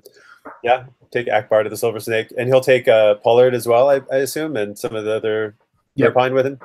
Pollard's Suskafu is going to be piloting the B-Wings, and so you guys will be a Pollard and Commander Akbar, and he's guessing Lieutenant Kleck's not coming with you because, if I remember correctly, a certain Transition is going to hunt him down. Yeah, it's like a bounty hunter. Like, I've heard that Transitions are good at hunting people. It's a known fact, right? So yeah. Sweet. Okay. Cool. So I'm going to kind of quickly move things a little bit, if everybody's good with that, to get to the shooting and the pew-pews. So Bryn, you're taking off with Suskafu. You meet up with a few other Verpine, and you see in this hangar, the lights have just started flicking on. They have a couple of B-Wings. Now, do you know what a B-Wing looks like? Because I can grab one from the internet, but they're the cool bomber ones with the weird wing that kind of slides around, but the main hull stays stable. Right. Yeah, it's like a cross type thing. Yeah, it's totally dope. Like I love the B-wings. Yeah, it's a 2-man cockpit or 2-person cockpit, gentle being cockpit. I don't know, whatever. Yeah, so they've got the ladders. You're gonna have to kind of climb up the ladder, and they'll have to take like the little suction crane thing to bring up R5, and all that stuff's going on. Meanwhile, this thing's, the frigate is occasionally gonna fire upon you guys. So we skip over to Throck. I think I'd like to see if you can find Lieutenant Gleck, because he's trying to hide from people and be rescued. So are there people? Are there other people? I work better with people than I do with places. Oh yeah, sure. I mean, there are Verpine who are heading towards lifeboats trying to run away because they've been ordered to evacuate, and then someone's firing upon their research station. Okay. By the way, these guys are like super nerdy. They are like super scientists, and none of them even are carrying blasters. So that's too bad. I feel like I'll just be tempting with. Oh, there's no tempting with the dark side here. I just feel I'd be tempting with the dark side if I did anything here. So, hey, why not? So, as one is actually going for like an escape bay, I call on the Force to close the door in front of him so I can ask him questions. Oh, that's awesome. Cool. So call on the power and roll with guts. Okay, sounds good. Where's the thing? Oh. 2. So I get 6 plus 2. That's 8. Okay, on a 7 to 9, you do it, but you still do it. So yeah, door closes. We hear it kind of pop on a couple hinges, and it's like this titanium alloy. It's like 18 inches, so it's very amazing. But it taxes you, or you choose one. Power taxes you. You push that particular power as far as you can. You can't call it on again until you get some rest, or you come under fire, face unintended consequences. I like the come under fire and face unintended consequences. I feel that's appropriate at this point. Oh, so I'll do that. I don't know if it's so I have a move that's called when you threaten someone based on your powers, roll plus guts. On a hit, you either acquiesce, they flee, or they fight you. I was going to try to let's just do that. Let's do that instead of let's just the color is that you stop that door. You I stop that door, and I look at the person. I'm like, "Where's Gleck?" Oh, cool. Yeah, that's way cooler than like the stuff I was making you do. Yes. So that is what happens. This little Verpine quivers, this little antennae kind of wiggle frightfully, and he gives you the coordinates. Gleck is most likely in his quarters. His quarters are directly here. Take a left, 2 rights. Thank you. And I like run down the corridor towards Gleck. Nice. I take off whatever's left of my cloak, and I just like I'm running with my oh my god, I can't believe I'm gonna say this. I'm running with my double-bladed lightsaber because why not? Yes. Cool. So there's like it's parts of occasionally the lights because you're so tall, right? Yep. Maybe it like scrapes against the ceiling, right? And there are arcs of what color is your lightsaber? And the Super Star Wars Nords that's really big, but I don't care. So whatever. It's super yellow. It's like all bright yellow. Nice. Cool. So yeah, you come and you've reached the door that is Gleck's office. Sure enough, in basic, like we see in basic, it's like written. Sure enough, it says Lieutenant Selling Gleck on the side. Now, like a little, you can slide it in. We like flash back to several months, or we very proudly slid in his name right by his own quarters there. That's Gleck's quarters where you've been directed. The door is closed. Is it a metal door or a glass door? It's a metal door. Okay, so I slice it right open, like it's not even a roll. The door opens. You see Selling Gleck, and he draws out a blaster, and he's going to fire on you. What do you do? Awesome. I will use the Force to actually control his movement and make him stop his movements. Oh, that's So awesome. So yeah, he was like huddled over a desk and he had his like an earpiece in. He was talking to a thing, and then you do the door and he like flings it aside, pulls out his blaster. He's trying to fire, and you're gonna stop him. So you're I'm gonna using stop what? him. Telekinesis? No, it's control. The other one, it's manipulate the force of. It's Manipulate one of the the flow of advances. Yeah. So it's oh, that's a draw, and oh, maybe it is the telekinetic. Oh, I don't remember anymore. Hold a single enemy in place until someone attacks, or that's an advance. I don't know how an advance works here. Oh, great. Okay, well, let's. It's a play test, so let's figure it out. All right. You are part of the Ardent, and let's see. We took telekinetics, base. Okay, so Isn't it advance like something I buy later? Is that it? I'm trying to look at what your advance is.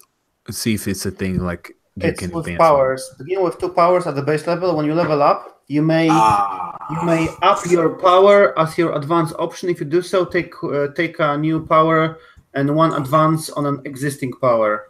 Okay. So that means you just work with base, and you've got telekinetics and control, which means you can. Yeah, I'll just pull the gun away. I'll just literally pull the gun away. Yeah, pull or push objects from under. Wait a second. Are you saying you like hold out your hand and you're pulling the blaster to you? Yes, why not? Yes! That could be a lot of fun, right? Sweet. That can't go wrong. I love it. Go ahead. It's not like I'm going to shoot myself because he's going to shoot my hand or anything, right? Call on the power. The power of what? Of voodoo. Voodoo? Sorry. So, oh man, I get a 9 + 2, so that's an 11. Wow. That is awesome. So on a 10 plus with calling on the power, you do so successfully. You don't have to choose any options. It just happens. Yeah, you snag it away from him, and you hear a gasp of surprise. Are you Sith? Like, of course you would say that. Cool. He does have a blaster, and at this point, he will just show you his core and hands because he does not want to be lightsabered. Okay. I'm like, you're going to come with me willingly, or I'm going to have to slice you into pieces. Nice. Yeah. I'm sorry, but yes, you super intimidate the shit out of him, lightsaber included. So he will come with you if you're not just going to hack him down. That sounds amazing to him. We cut to, let's see, this would be Mr. Einforta and Rosk as the 3 of you come into the hangar. You're passing by a bunch of Verpine. They're all running for the lifeboats. Suskfu is headed off with Bryn. So it's just Commander Akbar, Pollard, and 3 of you headed towards the Silver Snake. As you come in, you see that there is there's an Imperial transport that is coming in towards the transport. It's like a APC, like a flying little shuttle more than anything that is coming in, and it looks like it's going to try to shove the Silver Snake aside, just squeeze its ass right in the hangar bay. What do you do? Are there some external gates to the landing bay or anything? Oh, so the hangar bay, yeah, it's normally just like a force shield. If you're going to try to run over to the control panel and try to shut down doors to actual physical metal doors, you could try that. Yeah. So it's still trying to land. We see it coming into the hangar bay right now. Yeah, you're seeing it like looming, coming larger as it's headed towards the hangar bay.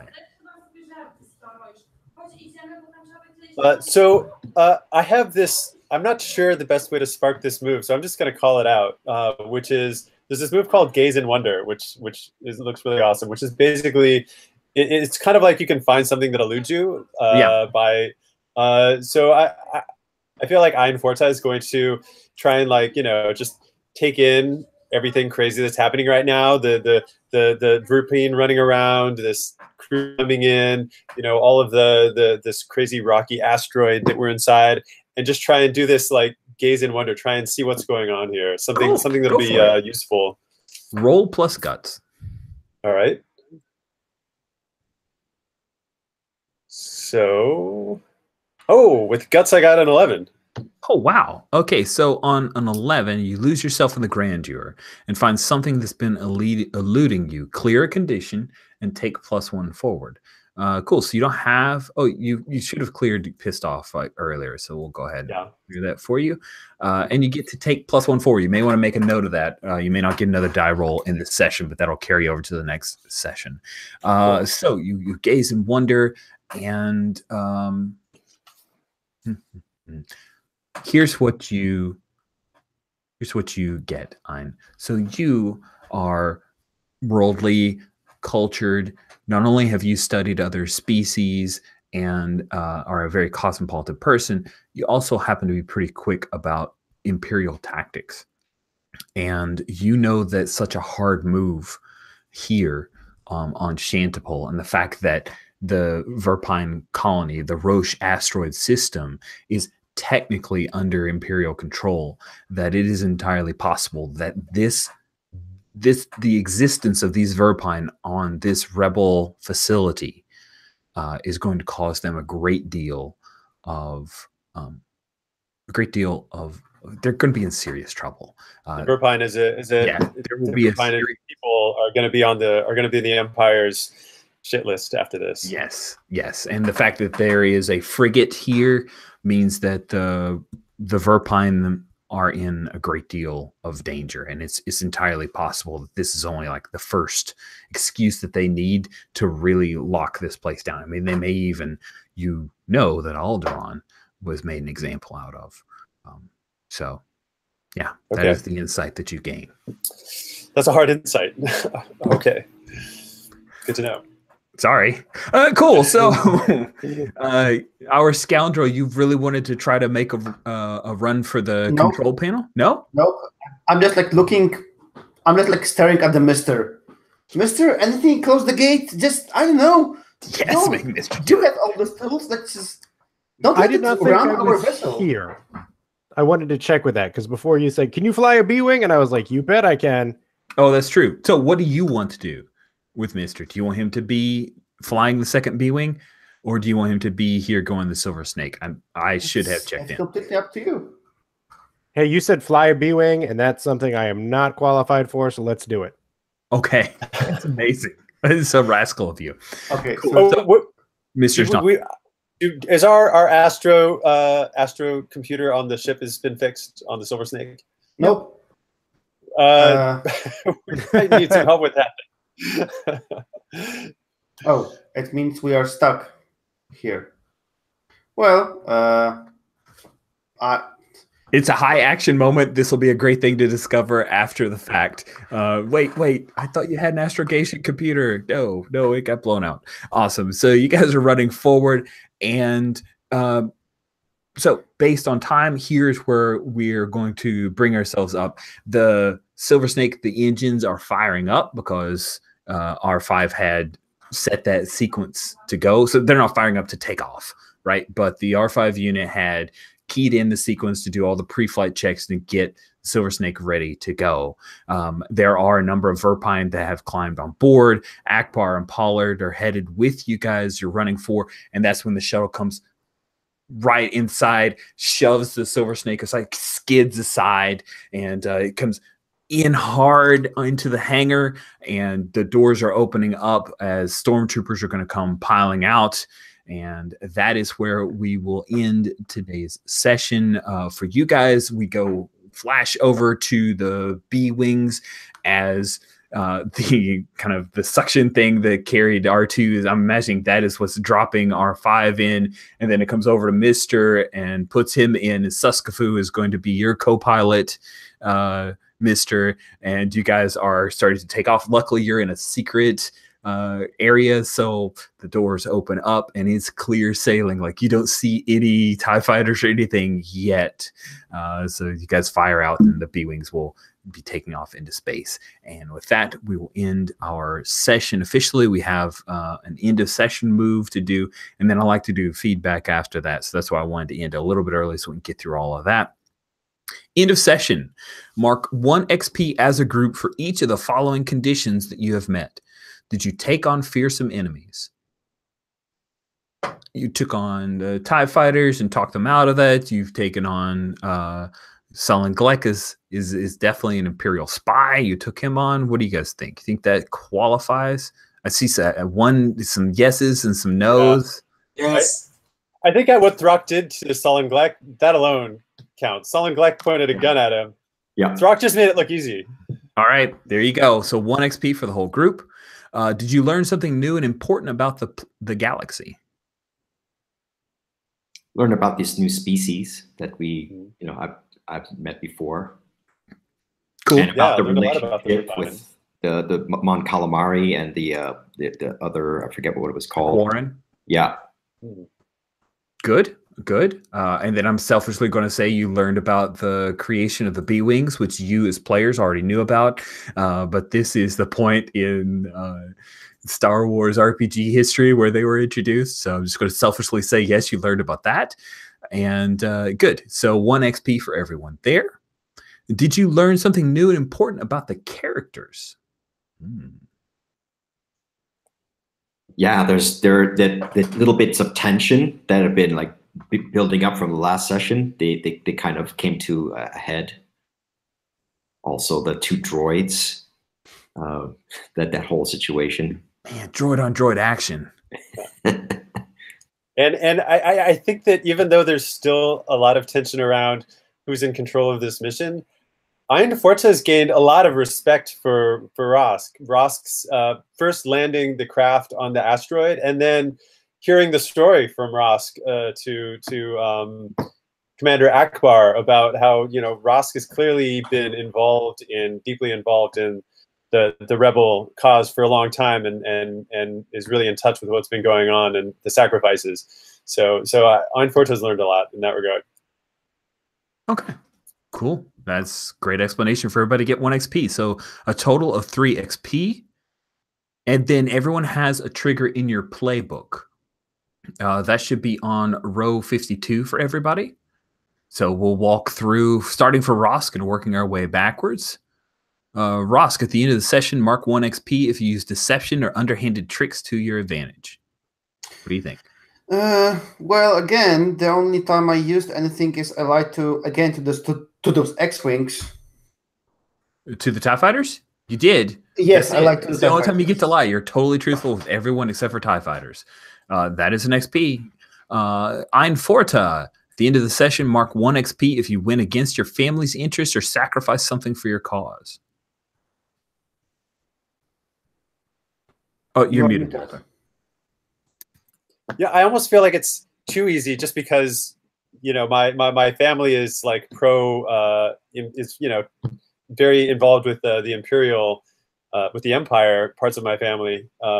So I almost feel like just being here is against my family. But as far as like something specific, maybe that put my family, I don't know. It's kind of depends on how hard that is to trigger that XP. I mean, there's no XP on a miss. So I'm pretty liberal with it, but I think that's a good point, and maybe a part for feedback about the game is like, should that be clearer or harder? How hard should it be to get that XP? I'm inclined to say yes, because don't worry, we will have your Imperial stuff going on with your family in the last session. We'll do that. But good. And so for Mr. At the end of the session, mark 1 XP if you cause trouble at yours or your allies' expense. The trouble hasn't happened yet, but I did agree to fly the B-Wing despite... There's going to be some trouble. I agree. Yeah. I agree. Throxon, at the end of the session, mark 1 XP if you demonstrate your beliefs through actions. By beliefs, I'm kind of conflicted here. Is it like the core values of my order? Is it? I don't necessarily know what I'm like. It's kind of weird. I could say yes technically because I did resist the Empire by actually confronting Gleck, but other than that, I don't know where to put the anchor on this one. Core values: fight injustice, resist empires. Those are the core values for your playbook specific notes. I think that's good, and you definitely hit that. So thank you. Thank you. And then for Bryn, at the end of the session, mark 1 XP if you flaunted an authority, whether hostile or friendly. Yeah, we had that. We had that short piece between Bryn and Rask before I flew. Had that sort of teenage tantrum moment. Yeah, I think you're impetuous. Like there were a few points where you got frustrated and you threw in your opinion. So I'm going to give you an XP on that as well. Good. So everybody met their playbook stuff. That should be 4 XP. We should be level. To level up, you need 6 plus your level XP, which means that everybody except Keith, sorry Keith, should be able to level up. Is anyone opposed to if we just, because we're playtesting, if we let Keith go ahead and level up for our last session? I kind of like to do that. Everybody No okay problem. with it? No way. He didn't earn that. No. Yeah, well, the majority rules, and I'm Appropriately old school, Walter. granting you second level for Mister, just so we can experience that. You guys can do that between sessions.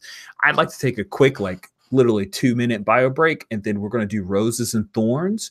Roses are a good thing, something you enjoyed about the session or the mechanics, and then thorns are stuff that's confusing, something you didn't super love, you'd like to see a little different, or hey Rich, go read the book some more around this thing so you could run it better.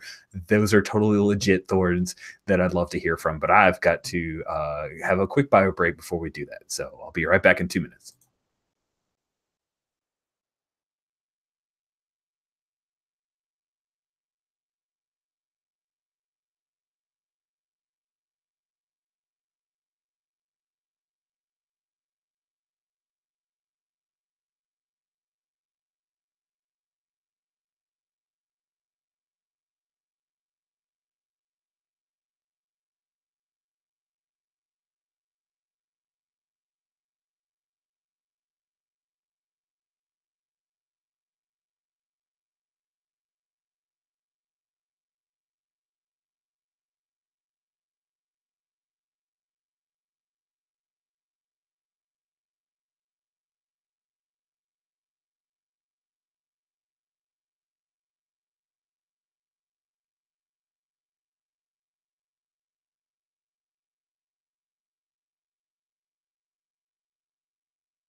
I'm back. All right. Good deal. Well, I have some things to say in the Roses and Thorns about the game now. I'm forming opinions about these rules. Good. Good. That is good. I want these opinions. All right, so we will start with thorns, because I always like to end on the happy roses. Then we'll start with you, Walter. What thorns did you have from today's session? Okay, yeah. So one thing that really stood out for me is the wording of the backtalk move. I won't go too much into detail because I don't want to take up a lot of time because I've been thinking about it while we've been playing. But just the thing that bugged me about it was I rolled a 9 on the backtalk when confronting Lieutenant Gleck, and nothing really came from it. It kind of was like this neutral thing. And the way it's written, it says you can still push them, but you'll face harsh retribution for it if you do. And it wasn't like clear like what that would do. So I think it just kind of fizzled in comparison to a 10, which is they yield an advantage to you, or you learn something important about them. Which it seems like 10 is clearly like, boom, this is great. And then even a 9, all of a sudden, like you might not get anything. It's like very vague if anything happens at all. Yeah, I hear you. And I was reading that move, and I'm like, okay, well, where do I go with a 7 to 9 to even set up the idea of pushing more to get the thing you want? I do think that I backed you into that move just because I wanted to see it in play, and maybe the setup Yeah, for I'm it glad from you a did. fictional standpoint wasn't that clear, and so that could have caused some problems. But I agree that move, I wasn't sure what to do with it. Like I was all excited, like I'm going to run in and make this move happen. And now It sounds like a great move. And when I first glanced over, I thought, this is an awesome move. I love this move. I was most excited about that move for my character. But I feel like the kind of mechanically how it's written, it's not clear how it's going to have that punch. I've noticed that with a couple of these moves where it's like the 10+ is, yep, what you're expecting, but the 7 to 9 isn't, hey, you got it, but here's the cost. It's like, wait, did I get it? Some of them seem like more of a 6- than a 7 to 9. Yeah, and that's a tough call. People really enjoy the 7 to 9 like mixed success, but sometimes it's hard to phrase it in a way that still feels like a success. Because like I've found that like sometimes the 7 to 9 is like I really didn't wish I'd even rolled this move because like, but that's MC taste. Like I don't think that's necessarily persistent in this rule set. But I think that's great, Walter. Anything else? Yeah, well, I just wanted to say that, I mean, I think the idea for the moves are great, and I think the seed is really good. I think just a little tweak is all it needs. Mm-hmm. Yeah, I think that's totally fair. Good. Thank you, Walter. Pavel, what thorns did you have from today's session? Okay, so even though I like playing with all of you, I think that 5 players and an MC for 2.5 hour session is slightly too much. That's why last week have you considered making it longer? Oh, because yeah. just like a bit of action, like one move, do something really cool, and then someone else has to do something. So I wrote down no place for deep social moves because we're constantly in action. So both Scoundrel and Princess are like deeply social characters, and even though you found a place to trigger one of Walter's social moves, we still didn't have an opportunity to trigger the other one. I haven't used any Scoundrel moves in 2 sessions, and because my other move requires me to have a opportunity to contact my criminal or imperial friends, and we're constantly either in a ship combat or now we'll be escaping something. So I don't know, if you are planning on something like action more oriented, maybe just give a hint to the players, just like drop the social moves, or I don't know. Are there any moves that you'd like to swap out? It's a playtest, and I want you to be able to make the moves that you like. I wanted that about swapping. I thought about swapping out my social moves about my friends to something that gives me benefit when I roll a miss. So feel free to do that. You can 1-for-1 swap out any Scoundrel move for a move that you feel like actually fits what we're doing. Because there's 1 session left. It's a play test, and also I feel kind of bad because I was super excited about doing my Shantipole thing, and it really hasn't engaged your stuff. Yeah, because I wanted to go and try to sell some drugs, and I didn't have a moment in fiction to go this because we just get to the commander. Now we have to be escaping. So. Well, I will tell you that based on that feedback and just kind of my own thoughts, I'm hoping that next session, maybe within the first half of the session, we do deliver the escape, deliver the B-Wings, and then you guys can kind of be free to pursue playbook-oriented type stuff. Like I'll try to carve out some time to where we can play around a bit, I guess, as it might be. We'll see how that goes with 5 players. I think it'll be interesting, but spotlight management has been a challenge, and I think that's as much on me as anything. But that's not Sea of Stars' fault. Something system related. At first I like the idea of personal conflicts, but I would say that roles are very murky, and I don't know. I like them as a statements.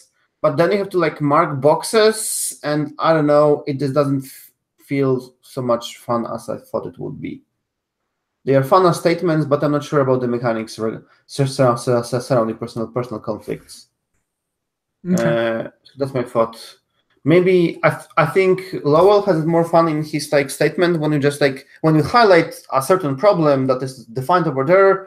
Everyone gets the experience, or someone gets the experience, and that's why it's fun. But then you have to mark boxes, try to escalate. I don't know how I feel about it. It's very murky. And then the last situation, this charging troop transport. You dropped me into a situation, and I had no idea. How can I stop charging troop transport from space? Like, I'm an idiot. I mean, I was like, I was gonna just make this thing happen. Then I'm like, wait, shit, I need to let the players be able to do a thing. So that I just pulled up. I should have just went with my instincts. Like, I actually thought that maybe because we are still not so deep in it, maybe we can like retcon it and actually make them already be there, because this makes space for Einforda to assume her stormtrooper armor, because we know that that's her identity. So maybe that would be far better to just like stormtroopers have already landed, and now Einforda can like pretend to be the stormtrooper and escort me somewhere, and that way we will trigger this like fake personality. okay, That's an that's idea. true. I would like to cue that. I would like to. I want to see Einforte as a stormtrooper, like really bad. Which was my initial instinct of like, I'm just gonna have stormtroopers show up in my cool troop transport, but I didn't lead that up terribly well. That was ham-fisted. Keith, what thorns did you have? I would say it's tough looking at the game design at the state that it's in, having had games at that stage, and seeing the rough edges that it's like, oh, you didn't think that through. Okay. And I think it's highlighted the most, like Pavel was saying, with the conflict. It's such a neat idea, but it gets into sort of like a board gamey territory where it's like we are sort of playing against each other, and it needs to be very defined what is making an advance and how you're winning it. And because otherwise it kind of gets, I think, into like a person versus person thing rather than character versus character. Like, well, wait, why do you get a point for that? That's not clear that it said that. And I think it did kind of make it less fun than just having the statement like, oh, yeah, and now we're just kind of fictionally doing it, and that's funny. It's like, oh, you're earning points, and I'm not earning points. And I don't understand why. I think there's a kernel of a really good idea. I think that it's interesting to go there to like have tactical things that you want to do. And like, I'm going to accomplish this thing in a conversation. I'm going to escalate it. But I do think that it needs to be refined a little bit. I have a feeling that like when Michael X runs it, that like it plays way different than the way I'm presenting it. And it's just that's not one clear. Of the hard things. Like designing the game and then writing it for other people to run it are not the same skill sets. So like he could be doing a great thing with it that we don't understand because it's not written down. Okay, cool. Anything else, Keith? No, not Thornwise. I'm waiting for my rose. Okay. Blaze. So two things. First of all, it was really hard to find a hook today. Maybe it's just how I'm feeling this week or something like that. But it's weird because now I realize what the thing about playing a Jedi is that you're so different from anyone else. That's always the feeling that I got from these types of characters. So that's why I rarely play them. I didn't know how to set up a scene for something because I didn't see anything like I didn't see how I could reflect my character in those scenes. So I was kind of waiting for the next scene to happen because it's like, okay, I can't see anything here. Let's move on to the next one. At the end, we got something, but I also felt that like even in my moments, although we had that moment with Bryn, which was a lot of fun, that it was hard to connect with the other characters on a narrative perspective. So I didn't really know. Maybe it's my choices of a character or something like that. So I'll think about it this week. But it's going to sound super basic and almost, I don't want to sound like a complaint, but the fact that there isn't, when you fail, nothing happens when you fail. This is one of the rare systems where there isn't either something dramatic or something secondary that comes with the action. So it's like in other PBTA games, when you roll a 6 or minus, bad shit happens. And I think that either that should be brought up a bit because it's like when you fail in this type of system, it's like it moves forward. You can very much feel the fail forward. In this case, I wasn't really clear on the fail forward, and I don't necessarily think it's a you problem. I think it's a system limitation. I hesitate to not lay that at my shoulders. There are moves, and I hear what you're saying. Like I was trying to keep things continue to move forward, and I agree. My fails were not. They didn't have a lot of punch to them. Yeah. But that would be like my thorn, and I feel really bad for pulling it up. You don't need to feel bad. That is a 100% legitimate piece of feedback. And I would say that it probably, because I'm looking in the moves, which are on page 32 of the PDF, there are a lot of moves here. I did use some of them, like inflicting conditions and stuff like that, but I don't feel like it didn't suck. I didn't make anything suck when 6 minus. Yeah. I think like making our lives slightly more miserable like would probably propel us into more dramatic situations. Yeah. I'll be honest, like I really wanted you guys to fix up your ship and like get moving rather than continue to pound on you while you're on an asteroid. Yeah. So that was me. Like I kind of said, make us move as hard as you like. I'm gonna go light just so we can kind of move on to some fun, cool stuff and see different situations. And, but I think it's a good point. I could have made different choices. Cool, Ari, what thorns did you have? Sorry, this has gone a little bit long, so I'm going to try to go a little quicker. No problem. Just going off of what Pavel and Keith were saying about the dramatic conflicts. I think that one of the problems, maybe it's fixed in the rules or something that I'm just not seeing, is tracking of them. You know, we see this online, right? But when you play a face-to-face game, how is this going to be set up? Are we each going to have an individual like thing, but then the other player, when they get an advance on the thing that you've written, do they write it for you? That's kind of, you know, that could be problematic, the tracking of it. Also, you know, and it says here, you know, when you set a dramatic moment, discuss and name the conflict. You know, I don't know if it doesn't feel fluid, like the dramatic moments. I feel like, oh, I'm making a dramatic moment now. Is that cool? Or, you know, you're already in it and you're hoping that the GM picks up on it, or another player. It might even pass without anyone saying anything. Like, by the way, that was a dramatic moment. Cool. Do I write down this thing? So I think that there needs to be some sort of a mechanism that's more clear, or maybe having an actual rule written for when you set a dramatic conflict. Like, what is that? How do you set that? Like, are there keywords? Is there like special phrasing? That's kind of like my thoughts on that. And I also agree with what Blaze said, that dramatic conflicts were getting away. Like, I was thinking for my character, I was thinking like, how do I create that collision to get the points now? Who can I turn to get the guys points? Because that's how you advance, right? That's how you get those points. Rather than having this more fluid dynamic that I naturally have in other PBTA type games, just following the fiction where it goes and not keeping a scorecard. So I like the idea, but I think that it needs to be integrated a little bit better. Cool. I might posit that next time we want to indicate a dramatic conflict, that we subtly wiggle our leku. Okay, good. I was just waiting for it. Yeah, all one was the Keith chuckle. All right, I'll stick with you. We're doing the snake order, so I'll stick with you for a Rose. What did you enjoy? What attaboys do you want to give to other players? What was some good stuff that happened? I'll throw out two. Keith's astromech. I loved Keith's astromech. That was such a fun and interesting character. I could totally see that on screen. Flipping the script on flying the B-wing, you know, with the actual like living person being your co-pilot is really funny. I want to see how that plays out. And my favorite scene was with Blaze, the Jedi, you know, coming in there, blasting that door down and grabbing that blaster. It was pretty awesome. Yeah, that was wicked. Awesome. Blaze, what roses did you have? I really love that. Although mechanically it's kind of weird, how the story is unfolding for Einforta and Rask. I find that like the competing captain story is hilarious and great, and you guys are really playing it out really well. Also, Keith, your Mister is just like, it's the bomb. Yeah. Yep. Thebomb.com. Cool. So Keith, what roses did you have?